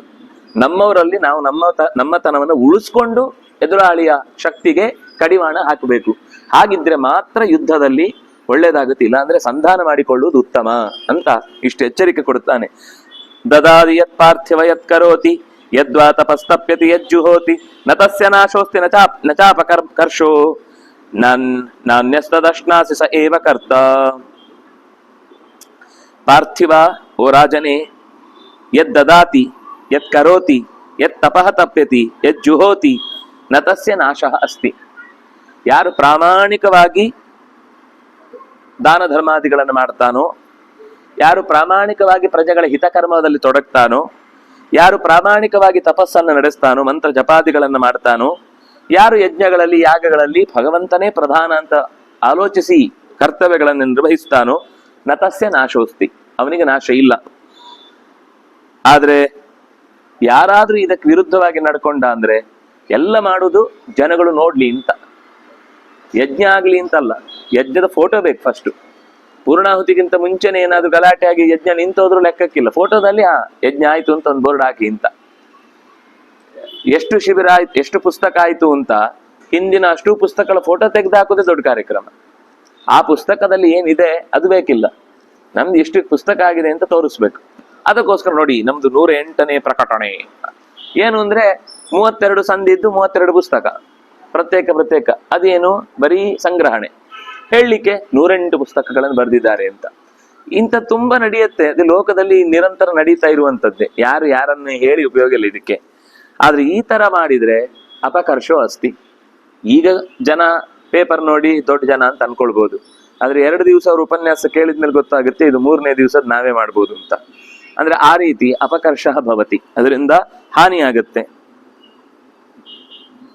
ಇದಂ ಮಹಾಖ್ಯಾನಮನುತ್ತಮಂ ಹಿತಂ ಬಹುಶ್ರುತಾನಾಂ ಗತರೋಷರಾಗಿಣಾಂ ಸಮೀಕ್ಷ ಲೋಕೆ ಬಹುಧಾ ಪ್ರಧಾರಿತಂ ನಿಗರ್ವ ದೃಷ್ಟಿ ಪೃಥಿವಿ ಮುಪಾಶ್ನುತೆ. ತುಂಬಾ ಚಂದ ಒಂದು ಫಲವನ್ನ ಹೇಳ್ತಾರೆ. ಯಾರು ಈ ಮಹಾಖ್ಯಾನವನ್ನ ಕೇಳ್ತಾರೋ ಅವರು ತಮ್ಮಲ್ಲಿರುವಂತಹ ವ್ಯಾಮೋಹ ಮತ್ತು ಅಸೂಯೆಗಳನ್ನ ಕಳ್ಕೊಳ್ತಾರೆ, ಅಹಂಕಾರ ಪಡುವುದನ್ನ ಬಿಡ್ತಾರೆ. ಮತ್ತು ವಿಶೇಷವಾದದ್ದೇನು ಅಂದ್ರೆ ಕಷ್ಟದ ಸಂದರ್ಭದಲ್ಲಿ ಅಂದ್ರೆ ಪುಣ್ಯವನ್ನ ಸಂಪಾದಿಸಿ ಅಹಂಕಾರ ಪಟ್ಟು ಭೂಮಿಗೆ ಬಿದ್ದು ಮತ್ತೆ ವಾಪಸ್ಸು ಸ್ವರ್ಗಕ್ಕೆ ಹೋದ ಅನ್ನುವ ಈ ಕಥೆಯನ್ನ ಯಾರು ಕೇಳ್ತಾನೋ ಅವನೂ ಜೀವನದಲ್ಲಿ ಈ ಏಳು ಬೀಳುಗಳನ್ನು ಅನುಭವಿಸುವ ಸ್ಥಿತಿಯಲ್ಲಿದ್ರೆ ಇದರಿಂದ ಪಾರಾಗಿ ಉತ್ತಮವಾದ ಲೋಕವನ್ನ ಅವನು ಸೇರ್ತಾನೆ. ತ್ರಿವರ್ಗ ದೃಷ್ಟಿ ಪೃಥಿವೀ ಮಪಾಶ್ನುತೆ. ಮೂರು ವರ್ಗ, ಧರ್ಮ ಅರ್ಥ ಕಾಮ ಅನ್ನುವ ಮೂರು ವರ್ಗಗಳ ವಿಷಯದಲ್ಲಿ ಆತ ಹೆಚ್ಚು ಸರಿಯಾದ ರೀತಿಯಲ್ಲಿ ಕರ್ತವ್ಯವನ್ನು ನಿರ್ವಹಿಸಿ ಉತ್ತಮವಾದ ಲೋಕವನ್ನು ಹೊಂದುತ್ತಾನೆ. ಈ ಪೃಥಿವಿಯಲ್ಲೂ ಚೆನ್ನಾಗಿ ಬದುಕ್ತಾನೆ. ಏತತ್ ಪುಣ್ಯತಮಂ ರಾಜನ್ ಯಯಾತೇಶ್ಚರಿತಂ ಮಹತ್ ಯಚ್ಛ್ರುತ್ವಾ ಶ್ರಾವಯಿತ್ವಾ ಚ ಸ್ವರ್ಗಂ ಯಾಂತೀಹ ಮಾನವಾ. ಈ ಪುಣ್ಯದ ಕಥೆಯನ್ನ ಕೇಳ್ತಾ ಇದ್ರೆ ಸ್ವರ್ಗಕ್ಕೆ ಹೋಗ್ಲಿಕ್ಕೆ ನಮಗೇನಾದ್ರೂ ತೊಡಕಿದ್ರೆ ಅದು ಪರಿಹಾರ ಆಗಿ ಉತ್ತಮ ಲೋಕವನ್ನ ಸೇರ್ಲಿಕ್ಕೆ ಬೇಕಿರುವ ದೋಷ ಪರಿಹಾರ ಆಗಿ ಉತ್ತಮ ಲೋಕವನ್ನ ಸೇರುತ್ತಾನೆ, ಅಲ್ಲಿ ಅಕ್ಷಯವಾದ ಕಾಲವನ್ನು ಕಳೀತಾನೆ ಅಂತ ಹೇಳುವಲ್ಲಿಗೆ 123ನೇ ಅಧ್ಯಾಯ ಮುಕ್ತಾಯ ಆಯಿತು. 124ನೇ ಅಧ್ಯಾಯ ಧೃತರಾಷ್ಟ್ರ ಕೃಷ್ಣನ ಹತ್ರ ಕೇಳ್ಕೊಳ್ತಾನೆ. ಯಾರು ಎಷ್ಟು ಹೇಳ್ತಾ ಇದ್ರೆ ಅವನಿಗೊಂಚೂರು ಮುಖದಲ್ಲಿ ಹೌದಾ ಸರಿ ಮಾಡ್ಬೇಕು, ಇದು ಬೇಕು, ಇಲ್ಲವೇ ಇಲ್ಲ. ಆ ಕಡೆ ನೋಡುದು ಅಂತ ಕಣ್ಸನ್ನೆ ಮಾಡುದು, ಈ ಕಡೆ ನೋಡುದು, ಅವರನ್ನು ನೋಡಿ ಮಾತಾಡಿಸ. ಅವ್ರು ಹೇಳ್ತಾ ಇರ್ತಾರೆ, ಇವನು ಇಲ್ಲಿ ಅವರನ್ನು ನೋಡಿ ಮಾತಾಡಿಸಿದ, ಅದು ಕೊಟ್ಟ್ಯಾ, ಅಲ್ಲಿ 3 ಜನ ಬಂದಿದ್ರಲ್ಲ ಅವರಿಗೆಲ್ಲ ನಮ್ಮವರಿಗೆ ಬಕ್ಷೀಸ್ ಕೊಟ್ಟ್ಯಾ ಅಂತ ಕಣ್ಸನ್ನೆ ಮಾಡಿ ಅವ್ರ ಪಾಡಿಗೆ ಅವ್ನು ಮಾತಾಡ್ತಾ ಇದ್ದಾನೆ. ಯಾರ ಮಾತಿಗೂ ಅವನು ತಲೆನೇ ಕೆಡಿಸ್ಕೊಳ್ತಿಲ್ಲ, ಅವನ ಗಮನವೇ ಕೊಡ್ತಿಲ್ಲ, ಅವನ ಪಾಡಿಗೆ ಏನೋ ಯೋಚನೆ ಮಾಡ್ತಾ ಕೂತಿದ್ದ. ಧೃತರಾಷ್ಟ್ರನಿಗೆ ಈ ಮಗ ಹೀಗ್ ಮಾಡ್ತಾನೆ ಅಂತ ಗೊತ್ತು, ಅದಕ್ಕೋಸ್ಕರ ತನ್ನ ಕಡೆಯಿಂದ ಒಂದು ಪ್ರಯತ್ನ ಅಂತ ಧೃತರಾಷ್ಟ್ರ ಉವಾಚ ಭಗವನ್ನೇವಮೇವೈತತ್ ಯಥಾ ವದಸಿ ನಾರದ ಇಚ್ಛಾ ವಿನಾಹಮಪ್ಯೇನಂ ನತ್ವೈಷ ಭವನ್ನಹಂ ಭಗವನ್ನಹಂ ನತ್ವೇಶೋ ಭಗವನ್ನಹಂ. ನಾರದರೆ ನೀವೇನೇನ್ ಹೇಳಿದ್ರಿ ಅದೆಲ್ಲವೂ ಸತ್ಯ, ನನಗೆ ಗೊತ್ತು. ನಾನು ಕೂಡ ಇದನ್ನೇ ಅವನಿಗೆ ಹೇಳ್ತಾ ಇದ್ದೇನೆ, ಸಂಧಿಯನ್ನೇ ಮಾಡು ಅಂತ ಹೇಳ್ತಾ ಇದ್ದೇನೆ. ನಾನು ಅವನಿಗೆ ಯುದ್ಧ ಮಾಡು ಅಂತ ಯಾವತ್ತೂ ಹೇಳಲಿಲ್ಲ. ಆದ್ರೆ ಅವನನ್ನು ನಿಗ್ರಹಿಸುವಷ್ಟು ಈಶ ನಾನಲ್ಲ, ಸಮರ್ಥ ನಾನಲ್ಲ. ನನ್ನ ಮಾತಿಗೂ ಅವನು ಬೆಲೆ ಕೊಡುವುದಿಲ್ಲ. ನನ್ನನ್ನೇ ನಿಗ್ರಹಿಸಬೇಕು ಅಂತ ನಾಳೆ ಪ್ರಯತ್ನ ಪಟ್ಟರು ಆಶ್ಚರ್ಯ ಇಲ್ಲ, ಇಷ್ಟು ದುಷ್ಟ ಅವನು. ಏವ ಮುಕ್ತ್ವಾ ತತಃ ಕೃಷ್ಣಂ ಅಭ್ಯಭಾಷತ ಕೌರವಃ ಸ್ವರ್ಗ್ಯಂ ಲೋಕೆಂಚ ಮಾಮತ್ಥ ಧರ್ಮ್ಯಂ ನ್ಯಾಯಂಚ ಕೇಶವ ನತ್ವಹಂ ಸ್ವವಶಸ್ತಾತ ಕ್ರಿಯಮಾಣ ಮೇ ಪ್ರಿಯಂ ನಮಂಸ್ಯಂತೆ ದುರಾತ್ಮಾನಃ ಪುತ್ರ ಮಮ ಜನಾರ್ದನ. ಹೀಗೆ ನಾರದರಿಗೆ ಹೇಳಿ ಆಮೇಲೆ ಕೃಷ್ಣನ ಹತ್ರ ಮಾತಾಡ್ತಾನೆ. ಸ್ವರ್ಗಕ್ಕೆ ಹೋಗ್ಲಿಕ್ಕೆ ಯೋಗ್ಯವಾದದ್ದು ನೀನೇನು ಹೇಳಿದಿ ಅದು ಧರ್ಮದಿಂದ ಕೂಡಿದ್ದು, ನ್ಯಾಯದಿಂದ ಕೂಡಿದ್ದು. ನಾನು ಅವನ ವಶದಲ್ಲಿಲ್ಲ, ಅಂದ್ರೆ ನನ್ನ ವಶದಲ್ಲಿ ಅವನಿಲ್ಲ. ಸ್ವವಶೇ ನಾಸ್ತಿ, ನನಗೆ ಅಪ್ರಿಯವಾದದ್ದನ್ನೇ ಮಾಡ್ತಾನೆ. ನನ್ನನ್ನೇ ಆತ ಒಳ್ಳೆ ಅಪ್ಪ ಅಲ್ಲ ಅಂತ ಪರಿಗಣಿಸಿದ್ದಾನೆ. ನಾನು ಯಾವುದೋ ಅವನಿಗೆ ಹಿತವಾದದನ್ನು ಮಾಡಲ್ಲ ಅಂತ ಅನ್ಕೊಂಡು ನನ್ನ ವಿರುದ್ಧ ನಿಂತಿರ್ತಾನೆ. ಆದ್ರೆ ಅಲ್ಲೂ ನೋಡಿ ಮಮ ಪುತ್ರ ಅಂತ ಇಷ್ಟು ಬೈತ. ಮಕ್ಕಳಲ್ಲ, ನನ್ನ ಮಕ್ಕಳು ಹೇಳಿದ್ ಕೇಳಲ್ಲ ಅಂತ ಹೇಳುವಾಗ ನನ್ ಮಕ್ಕಳು ಅನ್ನುವ ವ್ಯಾಮೋಹ ಬಿಟ್ಟೇ ಇಲ್ಲ ಅವನಿಗೆ. ಅಲ್ಲೂ ಆ ದುಃಖ ಇದ್ದೇ ಇದೆ, ದೋಷ ಇದ್ದೇ ಇದೆ. ನ ಶೃಣೋತಿ ಮಹಾಬಾಹೋ ವಚನಂ ಸಾಧು ಭಾಷಿತಂ ಅನುನೇತು ಮಹಾಬಾಹೋ ಯತಸ್ವ ಪುರುಷೋತ್ತಮ. ನೀನೇನೋ ಪುರುಷೋತ್ತಮ ಅಲ್ವಾ, ಎಲ್ಲ ಮಾಡ್ಲಿಕ್ಕೆ ಗೊತ್ತಿದೆ ಅಲ್ವಾ, ನನ್ನ ಮಕ್ಕಳನ್ನೊಂದು ಸರಿ ಮಾಡು. ಇದು ಸುಮ್ಮನೆ ಅವನ ಹತ್ರ ಒಂದು ಎಲ್ಲರ ಮುಂದೆ ನಾನ್ ಸರಿ ಮಾಡ್ಲಿಕ್ಕೆ ಪ್ರಯತ್ನ ಮಾಡಿದ್ದೇನೆ, ಮಕ್ಕಳು ನಾನು ಹೇಳಿದ್ ಕೇಳಲಿಲ್ಲ ಅಷ್ಟೇ ಅಂತ ತಾನು ಒಳ್ಳೆಯನಾಗುವ ಯೋಚನೆ. ಕೆಲವೊಂದ್ ಸರ್ತಿ ಗೊತ್ತಿರುತ್ತೆ, ಆದ್ರೂ ಬೇರೆಯವ್ರ ಹತ್ರ ಟ್ರೈ ಮಾಡಿ ಅಂತ ಹೇಳುದು ಎಲ್ಲರಿಗೂ. ಯಾಕೆಂದ್ರೆ ನಾನ್ ಟ್ರೈ ಮಾಡಿಲ್ಲ ಅಂತ ನೀವು ಯಾರು ಅನ್ಕೋಬಾರದು. ನಿಮ್ಗೂ ಒಂದ್ಸರ್ತಿ ಗೊತ್ತಾದ್ಮೇಲೆ ಮಾಡಿರ್ತಾರೆ, ಅದು ಆಗಿಲ್ಲ ಅಂದೇಳಿ ಅವರಿಗೂ ಆಗಿಲ್ಲ ಅಂದ್ರೆ ನಂಗೂ ಆಗಿಲ್ಲ ಅನ್ನೋ ದೊಡ್ಡ ವಿಷಯ ಅಲ್ಲ.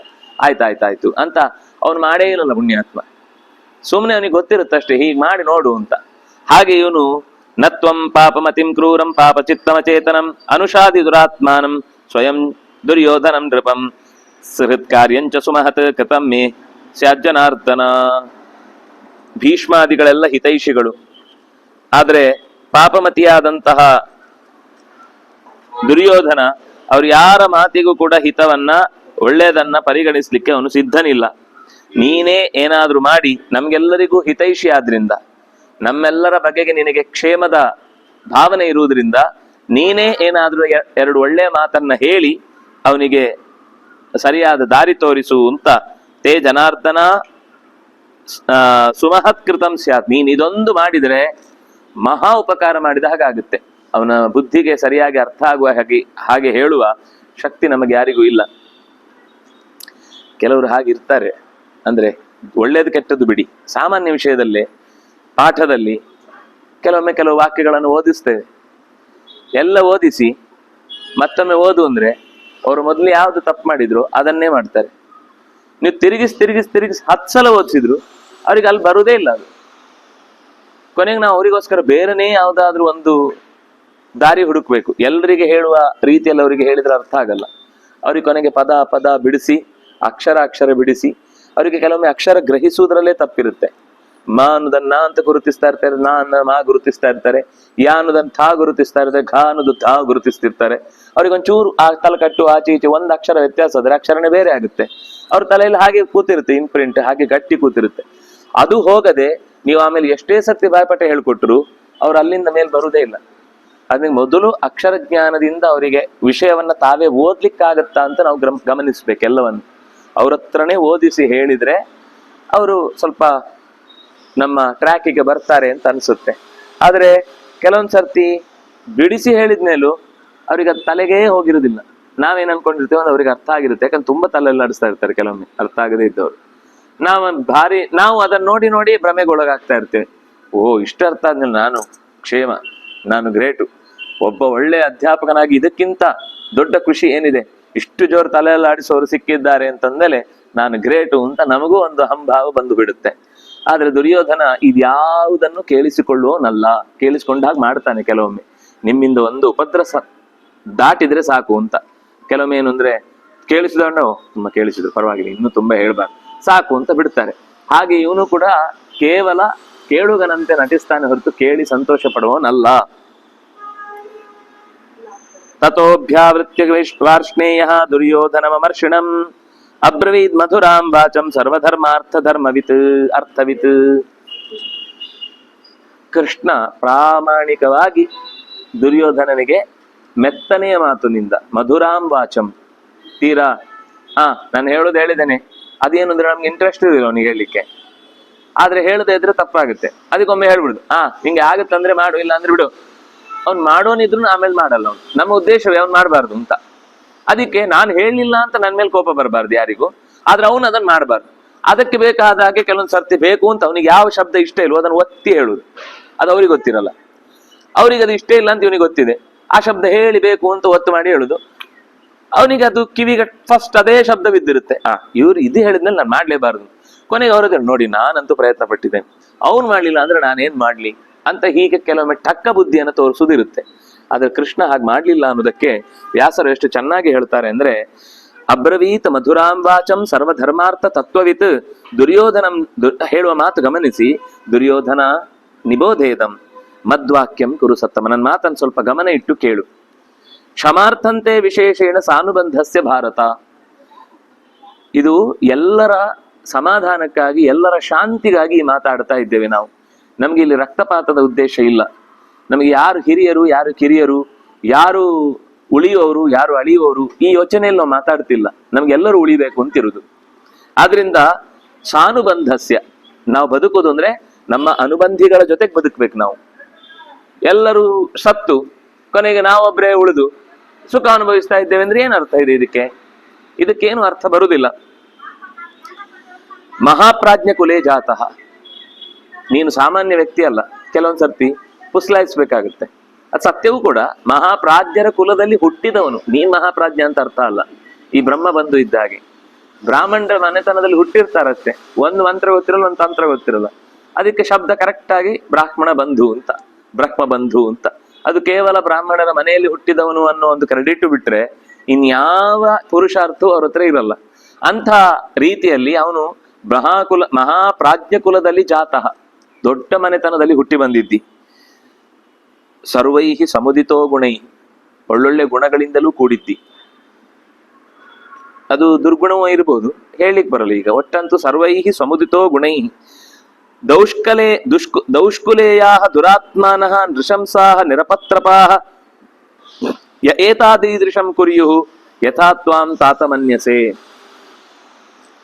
ನೀನು ಈಗ ಏನು ನಿರ್ಧಾರ ತೆಗೆದುಕೊಂಡು ಸ್ವಲ್ಪವೂ ಜಾಗ ಕೊಡಲಾರೆ ಅಂತ ಏನು ನಿರ್ಧಾರ ಮಾಡಿ ಕೂತು ಅವರು ಸಮಯ ಪರಿಪಾಲನೆ ಮಾಡಿಲ್ಲ, ಆದ್ರಿಂದಾಗಿ ಕೊಡಲ್ಲ, ಅವರು ಕಾಡಲ್ಲೇ ಇರಬೇಕಾದವರು, ನನಗೆ ಎಲ್ಲ ಕ್ಷತ್ರಿಯರ ಬೆಂಬಲ ಇದೆ, ಅದಕ್ಕೆ ಅವರು ಸೋತು ಹೋಗ್ತಾರೆ, ಆದ್ರಿಂದಾಗಿ ನಾನೇ ಯುದ್ಧ ಮಾಡಿ ಗೆದ್ದು ಬಿಡುವವನು ಅನ್ನೋ ನಿರ್ಧಾರದಿಂದ ನೀನೇನ್ ಈಗ ತೀರ್ಮಾನ ತೆಗೆದುಕೊಳ್ತಾ ಇದ್ದಿ. ಇಂತಹ ನಿರ್ಧಾರಗಳನ್ನು ದೌಷ್ಕುಲೇಯಾ ದುರಾತ್ಮಾನಃ, ಕೆಟ್ಟ ಕುಲದಲ್ಲಿ ಹುಟ್ಟಿದ ದುರಾತ್ಮರು ಮಾತ್ರ ಈ ನಿರ್ಧಾರ ಮಾಡ್ತಾರೆ. ನೀನು ಮಾಡಿದ ನಿರ್ಧಾರ ಮಹಾಕುಲ ಪ್ರಾಜ್ಞನಾಗಿ ನಿನಗೆ ಹೊಂದುವಂಥದ್ದಲ್ಲ. ಇದು ಹೇಳಿದ್ರೂ ಅರ್ಥ ಆಗದೇ ಇರುವ ಬುದ್ಧಿ ಕೆಟ್ಟವರ ಮಾತು. ನೀನು ಬುದ್ಧಿ ಕೆಟ್ಟವ ಅಲ್ಲ ಅಂತ ಅನ್ಕೊಳ್ತೇನೆ. ಅವನು ಆ ಶಬ್ದ ಬಳಸು ಚೆನ್ನಾಗಿದೆ. ಯಥಾತ್ವಂ ತಾತಮನ್ಯಸೆ. ಆಮೇಲೆ ಏನು ಅಂತ ನೀನೇ ನಿರ್ಧಾರ ಮಾಡು. ನೀನು ಒಳ್ಳೆಯವನೋ ಕೆಟ್ಟವನೋ ಅನ್ನೋದು ನನಗೆ ಗೊತ್ತಿಲ್ಲ. ಈ ಕೆಲಸವನ್ನ ಒಳ್ಳೆಯವರು ಅದು ಕೆಟ್ಟವ್ರು ಮಾಡಲ್ಲ. ನೀನೀಗ ಏನ್ ಕೆಲಸ ಮಾಡಿದ್ದಿ ಇದನ್ನು ಒಳ್ಳೆಯವ್ರು ಮಾಡಲ್ಲ, ಕೆಟ್ಟವರೇ ಮಾಡುದು. ಆದ್ರೆ ನೀನ್ ಕೆಟ್ಟವನಲ್ಲ ಅಂತ ನನ್ನ ಭಾವನೆ. ಆಮೇಲೆ ಏನು ಅಂತ ನೀನ್ ಡಿಸೈಡ್ ಮಾಡು. ಈಗ ಪ್ರತಿಯೊಂದು ಮಾತು ಹಾಗೆ ಬರುತ್ತೆ. ಧರ್ಮಾರ್ಥ ಯುಕ್ತ ಲೋಕೇಸ್ಮಿನ್ ಪ್ರವೃತ್ತಿರ್ಲಕ್ಷ್ಯತೆ ಸತಾಂ ಅಸತಾಂ ವಿಪರೀತಾಂಶ್ಚ ಲಕ್ಷ್ಯತೆ ಭರತರ್ಷಭ. ಧರ್ಮಾರ್ಥಯುಕ್ತವಾದ ಪ್ರವೃತ್ತಿಯನ್ನ ಸಜ್ಜನರು ಮಾಡ್ತಾರೆ, ಆದ್ರೆ ಅಸಜ್ಜನರು ಧರ್ಮಾರ್ಥಯುಕ್ತವಲ್ಲದ ಕಾರ್ಯಗಳನ್ನೇ ಮಾಡ್ತಾರೆ. ವಿಪರೀತಾತ್ವಯಂ ವೃತ್ತಿ ಅಸಕೃಲ್ಲಕ್ಷ್ಯತೆ ತ್ವಯಿ. ಅಸಕೃತ್ ಒಂದು ಬಾರಿ ಆದ್ರೆ ಕೈ ತಪ್ಪಿ ಆಯ್ತು ಅಂತ ಹೇಳ್ಬೋದು, ಬುದ್ಧಿ ಗೋಚರವಾಗದೆ ಆಯ್ತು ಅಂತ ಹೇಳ್ಬೋದು. 2 ಸರ್ತಿ ಆಯ್ತು ಅಂತಂದ್ರೆ ಅದನ್ನ 2 ಸರ್ತಿ ಮತ್ತೆ ಗಮನಿಸ್ಲಿಲ್ಲ ಅಂತ ಆಗ್ಬೋದು. 10 ಸಲನೂ ಅದೇ ತಪ್ಪಾಗಿದೆ ಅಂದ್ರೆ ಅದರ ಅರ್ಥ ಎಲ್ಲೋ ಪ್ರಾಬ್ಲಮ್ ಇದೆ ಅಂತ ಅರ್ಥ. ಮ್ಯಾನುಫ್ಯಾಕ್ಚರಿಂಗ್ ಡಿಫೆಕ್ಟ್, ಒಳಗಿನಿಂದಲೇ ಏನೋ ಪ್ರಾಬ್ಲಮ್ ಇದೆ. ನೀನೇ ಅದನ್ನ ಬುದ್ಧಿಪೂರ್ವಕವಾಗಿ ಆಲೋಚನೆ ಮಾಡ್ತಾ ಇದ್ದಿ ಅಂತ ನನಗೆ ಅನ್ನಿಸ್ತಾ ಇದೆ. ಅವನ ವಿಪರೀತಾತ್ವಯಂ ವೃತ್ತಿ ಅಸಕೃತ್ ಲಕ್ಷ್ಯತೆ ತ್ವಯಿ. ನಿನ್ನಲ್ಲಿ ನಿರಂತರವಾಗಿ ಇದೇ ತರದ ಅಸತ್ಕರ್ಮಗಳ ದೊಡ್ಡ ಪಟ್ಟಿ ನಡೆಯುತ್ತಾನೇ ಇದೆ. ನೀನ್ ಯೋಚನೆ ಮಾಡಬೇಕಾಗಿದೆ, ನಾನು ದಾರಿ ತಪ್ಪಿದ್ದೇನೆ ಅಂತ. ನಿನಗೆ ಗೊತ್ತಾಗ್ಬೇಕು ನಾನು ಸರಿಯಾದ ದಾರಿಗೆ ಬರಬೇಕು ಅಂತ. ಅಧರ್ಮಶ್ಚಾನುಬಂಧೋತ್ರ ಘೋರ ಪ್ರಹರಣೋ ಮಹಾನ್ ಅನಿಷ್ಟಶ್ಚ ನಿಮಿತ್ತಶ್ಚ ನಚ ಶಕ್ಯಶ್ಚ ಭಾರತ. ಅಧರ್ಮದ ಕಾರ್ಯದಲ್ಲಿ ಯಾರು ತೊಡಗಿರ್ತಾರೋ ಅವರಿಗೆ ಪ್ರಾಣ ಹರಣ ಆಗುವುದು ನಿಶ್ಚಯ. ಪ್ರಾಣಹರೋ ಮಹಾನ್ ನಿಶ್ಚಯ ಅದು. ಘೋರಹ ಪ್ರಾಣಹರ, ಸುಲಭದಲ್ಲಿ ಸಾಯಲ್ಲ, ನಿಶ್ಚಿತವಾಗಿಯೂ ಮಹಾ ಅನರ್ಥದಿಂದ ಸಾಯ್ತಾನೆ. ಈ ಅನಿಷ್ಟ ಯಾವ ನಿಮಿತ್ತದಿಂದ ಬರುತ್ತೆ ಅಂತನೂ ಹೇಳಿಕ, ಯಾವ ಕಾರಣದಿಂದ ಬರುತ್ತೆ, ಎಲ್ಲಿಂದ ಬರುತ್ತೆ, ಹೇಗ್ ಬರುತ್ತೆ ಯಾರಿಗೂ ಗೊತ್ತಿಲ್ಲ. ಆದ್ರಿಂದ ನೀನು ಇಂಥ ಅನರ್ಥಕ್ಕೆ ಕೈ ಹಾಕ್ಬೇಡ. ತಮನರ್ಥಂ ಪರಿಹರನ್ ನಾತ್ಮಶ್ರೇಯ ಕರಿಷ್ಯತಿ ಭ್ರಾತೃಣಾಂ ಅಥ ಭೃತ್ಯಾನಾಂ ಮಿತ್ರಾಣಾಂಚ ಪರಂತಪ. ಅಂತಹ ಅನರ್ಥವನ್ನ ಯಾರು ಪರಿಹರಿಸುವುದಕ್ಕೆ ಬಯಸುತ್ತಾನೋ, ಆತ್ಮಶ್ರೇಯಸ್ಸನ್ನು ಮಾಡಿಕೊಳ್ಬೇಕು ಅಂತ ಯಾರು ಅನ್ಕೊಳ್ತಾನೋ, ಭೃತ್ಯರಲ್ಲಿ, ಭ್ರಾತೃಗಳಲ್ಲಿ, ಮಿತ್ರರಲ್ಲಿ ಯಾವತ್ತೂ ಕೂಡ ಅಧರ್ಮದ ನೆಲೆಯಲ್ಲಿ ಹೆಜ್ಜೆ ಇಡುವುದಿಲ್ಲ. ಭ್ರಾತೃಗಳಲ್ಲಿ, ಭರ್ತೃಗಳಲ್ಲಿ, ಮಿತ್ರರಲ್ಲಿ ಮೂವರಲ್ಲೂ ಕೂಡ ಅನ್ಯಾಯವೆಸಗುವ ಕಾರ್ಯವನ್ನ ಮಾಡುವುದಿಲ್ಲ. ನೀನದು 3 ಮಾಡಿದ್ದಿ ಅಂತ ಅರ್ಥ. ನೀನು 3ಕ್ಕೂ ಕೂಡ ಅದೇ ತರದ ತಪ್ಪು ಹೆಜ್ಜೆಯಲ್ಲಿ ನಡೀತಾ ಇದ್ದಿ. ಸಂಧತ್ಸ್ವ ಪುರುಷ ವ್ಯಾಘ್ರ. ಓ ಪುರುಷ ವ್ಯಾಘ್ರನೇ, ಸಂಧಾನಕ್ಕೆ ಎಡೆ ಮಾಡಿಕೊಡು. ಯಾರತ್ರ? ಪಾಂಡವೈರ್ ಭರತರ್ಷಭ. ಪಾಂಡವರು ನಿನಗೆ ಚೆನ್ನಾದ ಗೆಳೆಯರಾಗ್ಲಿಕ್ಕೆ ಯೋಗ್ಯರು, ಅದರಿಂದಾಗಿ ಅವರನ್ನ ಮೈತ್ರಿ ಬೆಳೆಸು. ತದಿದಂಚ ಪ್ರಿಯಂ ಚೈವ ಧೃತರಾಷ್ಟ್ರಸ್ಯ ಧೀಮತಃ ತದ್ಹಿತಂ ತತ್ ಪ್ರಿಯಂ.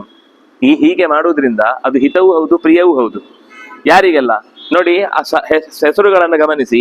ದ್ರೋಣಸ್ಯ, ವಿದುರಸ್ಯ, ಪಿತಾಮಹಸ್ಯ, ಕೃಪಸ್ಯ, ಸೋಮದತ್ತಸ್ಯ, ಬಾಹ್ಲಿಕಸ್ಯ, ಅಶ್ವತ್ಥಾಮಃ, ಅಶ್ವತ್ಥಾಮ್ನಃ, ವಿಕರ್ಣಸ್ಯ, ಸಂಜಯಸ್ಯ, ವಿವಿಂಶತೇಃ ಜ್ಞಾತೀನಾಂ ಚೈವ ಭೂಯಿಷ್ಠಂ ಮಿತ್ರಾಣಾಂಚ ಪರಂತಪ. ಕರ್ಣ ಬರಲೇ ಇಲ್ಲ, ಬೇರೆ ಎಲ್ಲರ ಹೆಸರು ಹೇಳಿದ್ರು. ಕರ್ಣನೊಬ್ಬನ ಹೆಸರು ಹೇಳಿ, ಯಾಕೆಂದ್ರೆ ಅವನು ಒಪ್ಪಲ್ಲ ಅಂತ ಗೊತ್ತಿದೆ. ಪಾಂಡವರಿಗೆ ಯಾವಾಗ್ಲೂ ಅವನೊಂಥರ ಜಿದ್ದು. ಅದು ಅರ್ಜುನನಿಂದಾಗಿ. ಅವನು ಒಬ್ಬನ ಮೇಲಿನ ಜಿದ್ದಿನಿಂದ ಎಲ್ಲರ ಮೇಲೂ ಆ ಜಿದ್ದು ಸಾಧಿಸ್ತಿದ್ದ. ಹಾಗಾಗಿ ಇವರೆಲ್ಲರೂ ಕೂಡ ನಿನಗೆ ಹಿತ ಆಗ್ಲಿ ಅಂತ ಬಯಸುವವರು. ಇವರೆಲ್ಲರೂ ಕೂಡ ನೀನು ಯುದ್ಧದಿಂದ ಹಿಂದೆ ಸರಿದು ಸಂಧಾನಕ್ಕೆ ಬಂದಿ ಅಂತಂದ್ರೆ ಇವರಿಷ್ಟು ಜನ ನಿನ್ ಜೊತೆಗೆ ಇರ್ತಾರೆ. ಕರ್ಣ ಇರ್ತಾನೆಲ್ಲೋ ಗೊತ್ತಿಲ್ಲ, ಅವ್ರ ಬಗ್ಗೆ ಹೇಳಿಲ್ಲ ನಾನು.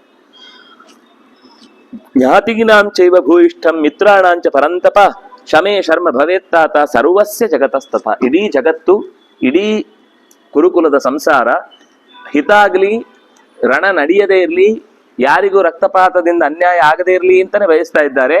ಆದ್ರೆ ಎರಡು ಭಾಗ ಆಗಿ ಅವರವರಿಗೆ ಭಾಗ ಸಿಗಬೇಕು. ಅದು ಸಿಗಬೇಕು ಅಂದ್ರೆ ಯುದ್ಧನೇ ಆಗ್ಬೇಕು ಅಂತ ಅನ್ನೋ ಒಂದು ಆಪ್ಷನ್ ಬಿಟ್ಬಿಡಿ. ಬೇರೆ ಯಾವುದೇ ದಾರಿಯಿಂದ ಭಗವಂತನನ್ನ ಪಡೆಯಬಹುದು ಅಥವಾ ಈ ರಾಜ್ಯವನ್ನ ಪಡೆಯಬಹುದು ಅನ್ನೋದಕ್ಕೆ ನಿಮಗೇನಾದ್ರೂ ದಾರಿ ಗೊತ್ತಿದ್ರೆ ಅದನ್ನು ಹೇಳಿ. ಈಗಾಗಲೇ ಪಾಂಡವರು ಕೊಟ್ಟು ಕಳುಹಿಸಿದ ಗೌರವ ಪತ್ರ ಅದು ನಿಮಗೆ ಮುಟ್ಟಿದೆ ಅಂತ ಅನ್ಕೊಳ್ತೇನೆ. ಅದರಲ್ಲಿ ಎಷ್ಟು ಸೌಜನ್ಯ ಇದೆ, ಅದರಂತೆ ನಡ್ಕೊಂಡ್ರೆ ಇಬ್ಬರೂ ಕ್ಷೇಮವಾಗಿರ್ತೇವೆ. ಅದು ಬಿಟ್ಟು ಬೇರೆ ದಾರಿ ಇಲ್ಲ ಅಂತ ಅನ್ನುವ ಮಾತನ್ನ ಹೇಳ್ತಾ ದ್ರೋಣಾಚಾರ್ಯರು, ಭೀಷ್ಮಾಚಾರ್ಯರು, ಕೃಪಾಚಾರ್ಯರು ಮೊದಲಾದ ಎಲ್ಲರಿಗೂ ಕೂಡ ಈ ಸಂಧಾನದಲ್ಲಿ ಬಹಳ ವಿಶೇಷವಾದ ಬಯಕೆ ಇದೆ. ಶಮೇ ಶರ್ಮ ಭವೇತ್ತಾತ್ ಸರ್ವಸ್ಯ ಜಗತಸ್ತಥಾ ಹ್ರೀಮಾನಸ್ತಿ ಕುಲೇ ಜಾತ ಶ್ರುತವಾನ್ ಆಂಧ್ರಶಂಸ್ಯವಾನ್. ಶಮೇ ಸಮಾಧಾನದ ಚಿತ್ತದಲ್ಲಿ, ಶರ್ಮ ಭವೇತ್, ಶರ್ಮ ಅಂದ್ರೆ ಆನಂದ. ಸಮಾಧಾನವಾಗಿ ಇರುವವನಿಗೆ ಆನಂದ ಸಿಗುತ್ತೆ ಅಂದ್ರೆ ಕಾಯ್ತಾನವನು. ಇದಲ್ಲದೆ ಇದ್ರೆ ಮತ್ತೊಂದಾದ್ರೆ ಮತ್ತು ಮಗದೊಂದು 2-3 ಸತ್ಯ ಕಾಯ್ಬೇಕಾಗ್ಬೋದು. ಆದ್ರೆ ಯಾರು ಶಮೇನ ಶಾಂತ ಚಿತ್ತದಿಂದ ಇರ್ತಾನೋ ಅವನು ಶಮವನ್ನ ಪಡೆದೇ ಪಡಿತಾನೆ, ಶರ್ಮವನ್ನ ಪಡಿತಾನೆ. ಶರ್ಮ ಅಂದ್ರೆ ಸುಖ.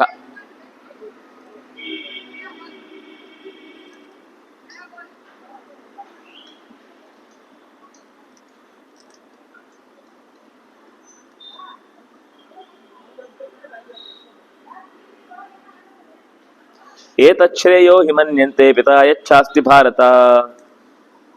ಹಿತ ಇಲ್ಲಾಯ್ತು.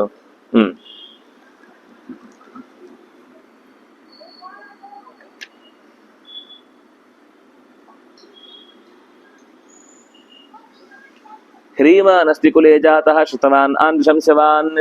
ನೀನು ಹಿಂಸೆಯನ್ನು ಬಯಸುವವನಲ್ಲ ಅಂತ ಅನ್ಕೊಳ್ತೇನೆ. ಶ್ರುತವಾನ್, ತುಂಬ ಧರ್ಮಶಾಸ್ತ್ರಗಳ ಬಗ್ಗೆ, ವೇದ ಜ್ಞಾನದ ಬಗ್ಗೆ ನಿನಗೆ ಪರಿಚಯ ಇದೆ.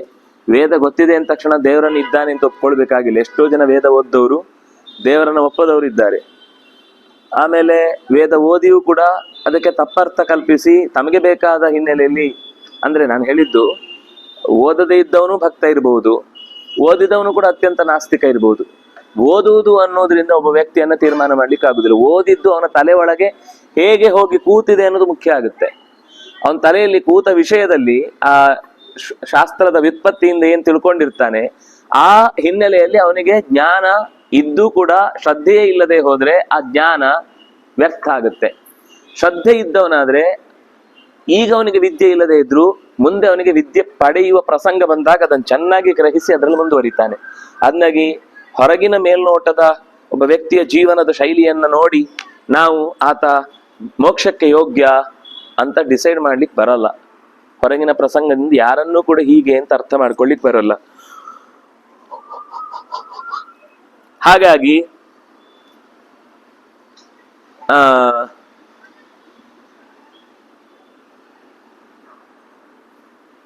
ಜ್ಞಾತೀನಾಂ ಚೈವ ಭೂಯಿಷ್ಠಂ ಮಿತ್ರಾಣಾಂಚ ಪರಂತಪ ಶಮೇ ಶರ್ಮ ಭವೇತ್ತಾತ ಭವೇತ್ತಸ್ಯ ಭವೇತ್ ಸರ್ವಸ್ಯ ಜಗತಸ್ತಥಾ. ನಾಚಿಕೆ ಇರುವವನಾಗಿ, ಶಾಸ್ತ್ರದಲ್ಲಿ ಹೆಚ್ಚು ಪರಿಣಿತನಾಗಿ ಇರುವುದಕ್ಕೆ ಬೇಕಿರುವಂತಹ ವಿಶೇಷ ಬುದ್ಧಿವಂತಿಕೆಯನ್ನ ಪಿತಾ ಯಚ್ಛಸಿ ಭಾರತಂ. ಪಿತಾ ತಂದೆಯು ಇಂತಹ ಅನುಕೂಲಗಳನ್ನ ನಿರಂತರ ಮಾಡಿಕೊಡ್ತಾ ಇರ್ತಾನೆ. ಅದು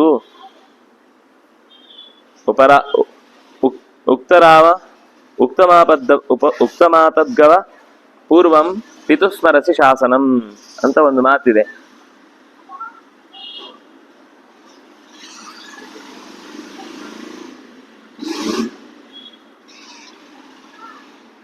ಯಾವುದೋ ಒಂದು ಘಟನೆ ಹಿಂದೆ ಯಾವತ್ತೂ ನಡೆದು ಹೋಗಿರುತ್ತೆ. ಈಗ ಅವನಿಗೆ ಅದು ಫ್ಲಾಶ್ ಆಗುತ್ತೆ, ಅವನನ್ನು ಬದುಕಿಸ್ಬೇಕು ಅಂತಿದ್ದರಿಂದ ಅದು ಫ್ಲಾಶ್ ಆಗುತ್ತೆ. ಈಗ ಓದಿಲ್ಲ ಅಂತ ಆದ್ರೂ ಹಿಂದಿನದ್ದು ಯಾವುದೋ ಒಂದು ಘಟನೆ, ಇಲ್ಲಿ ಮುಂದೆ ಹೋದ್ರೆ ಒಂದು ಕಲ್ಲು ಎಡೆಯಲ್ಲಿ ಒಂದು ಬಾವಿ ಇದೆ, ಅದನ್ನು ತುಳಿದೇ ಅವನು ಆ ದಿವಸ ಸತ್ತಿರ್ತಾನೆ ಹಿಂದೆ. ಮತ್ತೆ ಯಾವುದೋ ಕಾರಣಕ್ಕೆ ಅವನು ಹುಟ್ಟಿ ಬರ್ತಾನೆ, ಆಗ ಅವನಿಗೆ ಕರೆಕ್ಟ್ ಗೊತ್ತಾಗುತ್ತೆ ಇಲ್ಲೊಂದು ಕಲ್ಲಿದೆ ಅಂತ. ಅಂದ್ರೆ ಆ ರೀತಿ ಒಂದು ಪೂರ್ವದ ಹಿನ್ನೆಲೆಯಲ್ಲಿ ಒಬ್ಬ ವ್ಯಕ್ತಿಗೆ ತನ್ನ ಇತಿಮಿತಿ ಏನು ಮತ್ತು ಈಗ ನಾನು ಅಪಾಯದಿಂದ ಹೇಗೆ ಪಾರಾಗಬೇಕು ಅನ್ನೋ ವಿಷಯ ಗೊತ್ತಾಗುವುದಕ್ಕೆ ಪೂರ್ವ ಪುಣ್ಯ ಬೇಕು. ಅದು ದೊಡ್ಡವರ ಅನುಗ್ರಹದಿಂದ ಸಿಗುವಂತದ್ದು, ಸುಮ್ನೆ ಸಿಗಲ್ಲ. ಈಗ ಇಲ್ಲಿ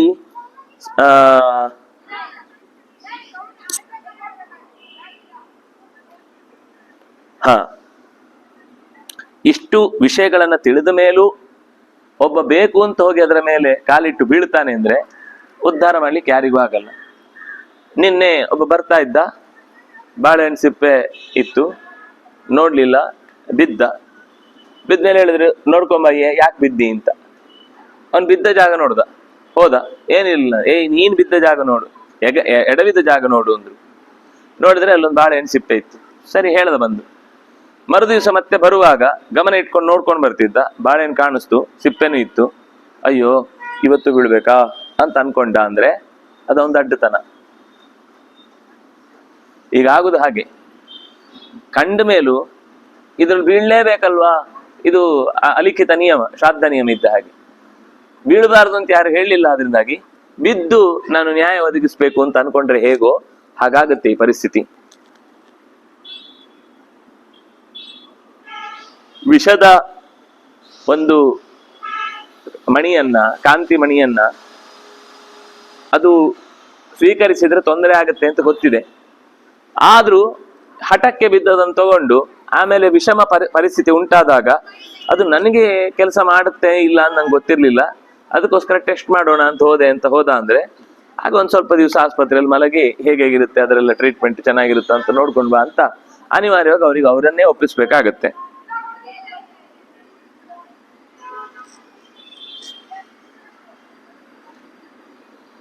ಉಪಾಯಂ ಧರ್ಮಮೇವಾಹೋ ತ್ರಿವರ್ಗಸ್ಯ ವಿಷಾಂಪತೆ ಲಿಪ್ಸಮಾನ ಹಿತೇ ನಾಶೋ ಕಕ್ಷೇಗ್ನಿ ರಿವ ವರ್ಧತೆ.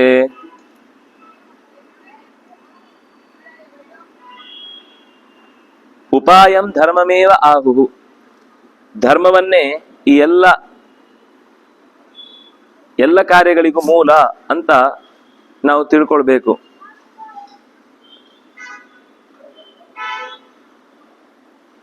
ಬೆಳಿಗ್ಗೆ ನಮ್ಮ ದಿನ ಆರಂಭ ಆಗುದೇ ನೀರಲ್ಲಿ, ನೀರಿಲ್ಲ ಅಂದ್ರೆ ಇಡೀ ದಿನ ನಿಂತು ಹೋದ ಹಾಗೆ.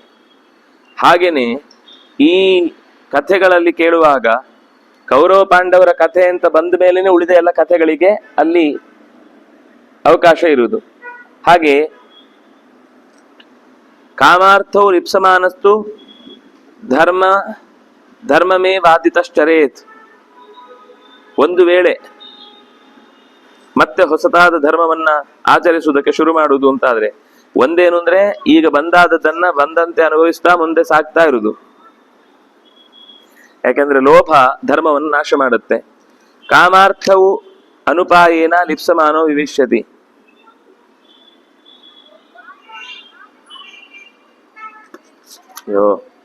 ಪೃಥಕ್ ವಿನಿವಿಷ್ಟಾನಾಂ ಧರ್ಮಂ ಧೀರೋ ನುರುಧ್ಯತೆ.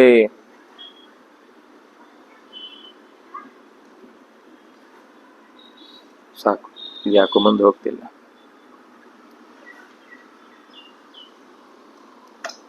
ಶ್ರೀಕೃಷ್ಣಾರ್ಪಣಮಸ್ತು. ಕಾಯೇನ ವಾಚಾ ಮನಸಾ ಇಂದ್ರಿಯೈರ್ವಾ ಬುದ್ಧ್ಯಾತ್ಮನಾ ವಾ ನುಸ್ತಸ್ವಭಾವ ಕರೋಮಿ ಯದ್ಯತ್ ಸಕಲಂ ಪರಸ್ಮೈ ನಾರಾಯಣಾಯೇತಿ ಸಮರ್ಪಯಾಮಿ. ತಪಸ್ವಿನೋ ದಾನಪರಾಯ ಯಶಸ್ವಿನೋ ಮನಸ್ವಿನೋ ಮಂತ್ರವಿದಸ್ಸು ಮಂಗಲಾಃ ಕ್ಷೇಮಂ ನ ವಿಂದಂತಿ ವಿನಾಯ ದರ್ಪಣಂ ತಸ್ಮೈ ಸುಭದ್ರಶ್ರವಸೇ ನಮೋ ನಮಃ. ಬ್ರಹ್ಮಾರ್ಪಣಂ ಬ್ರಹ್ಮಹವಿಃ ಬ್ರಹ್ಮಾಗ್ನೋ ಬ್ರಹ್ಮಣಾಹುತಂ ಬ್ರಹ್ಮೈವ ವ್ಯಕ್ತೇನ ಗಂತವ್ಯಂ ಬ್ರಹ್ಮಕರ್ಮ ಸಮಾಧಿನಾ.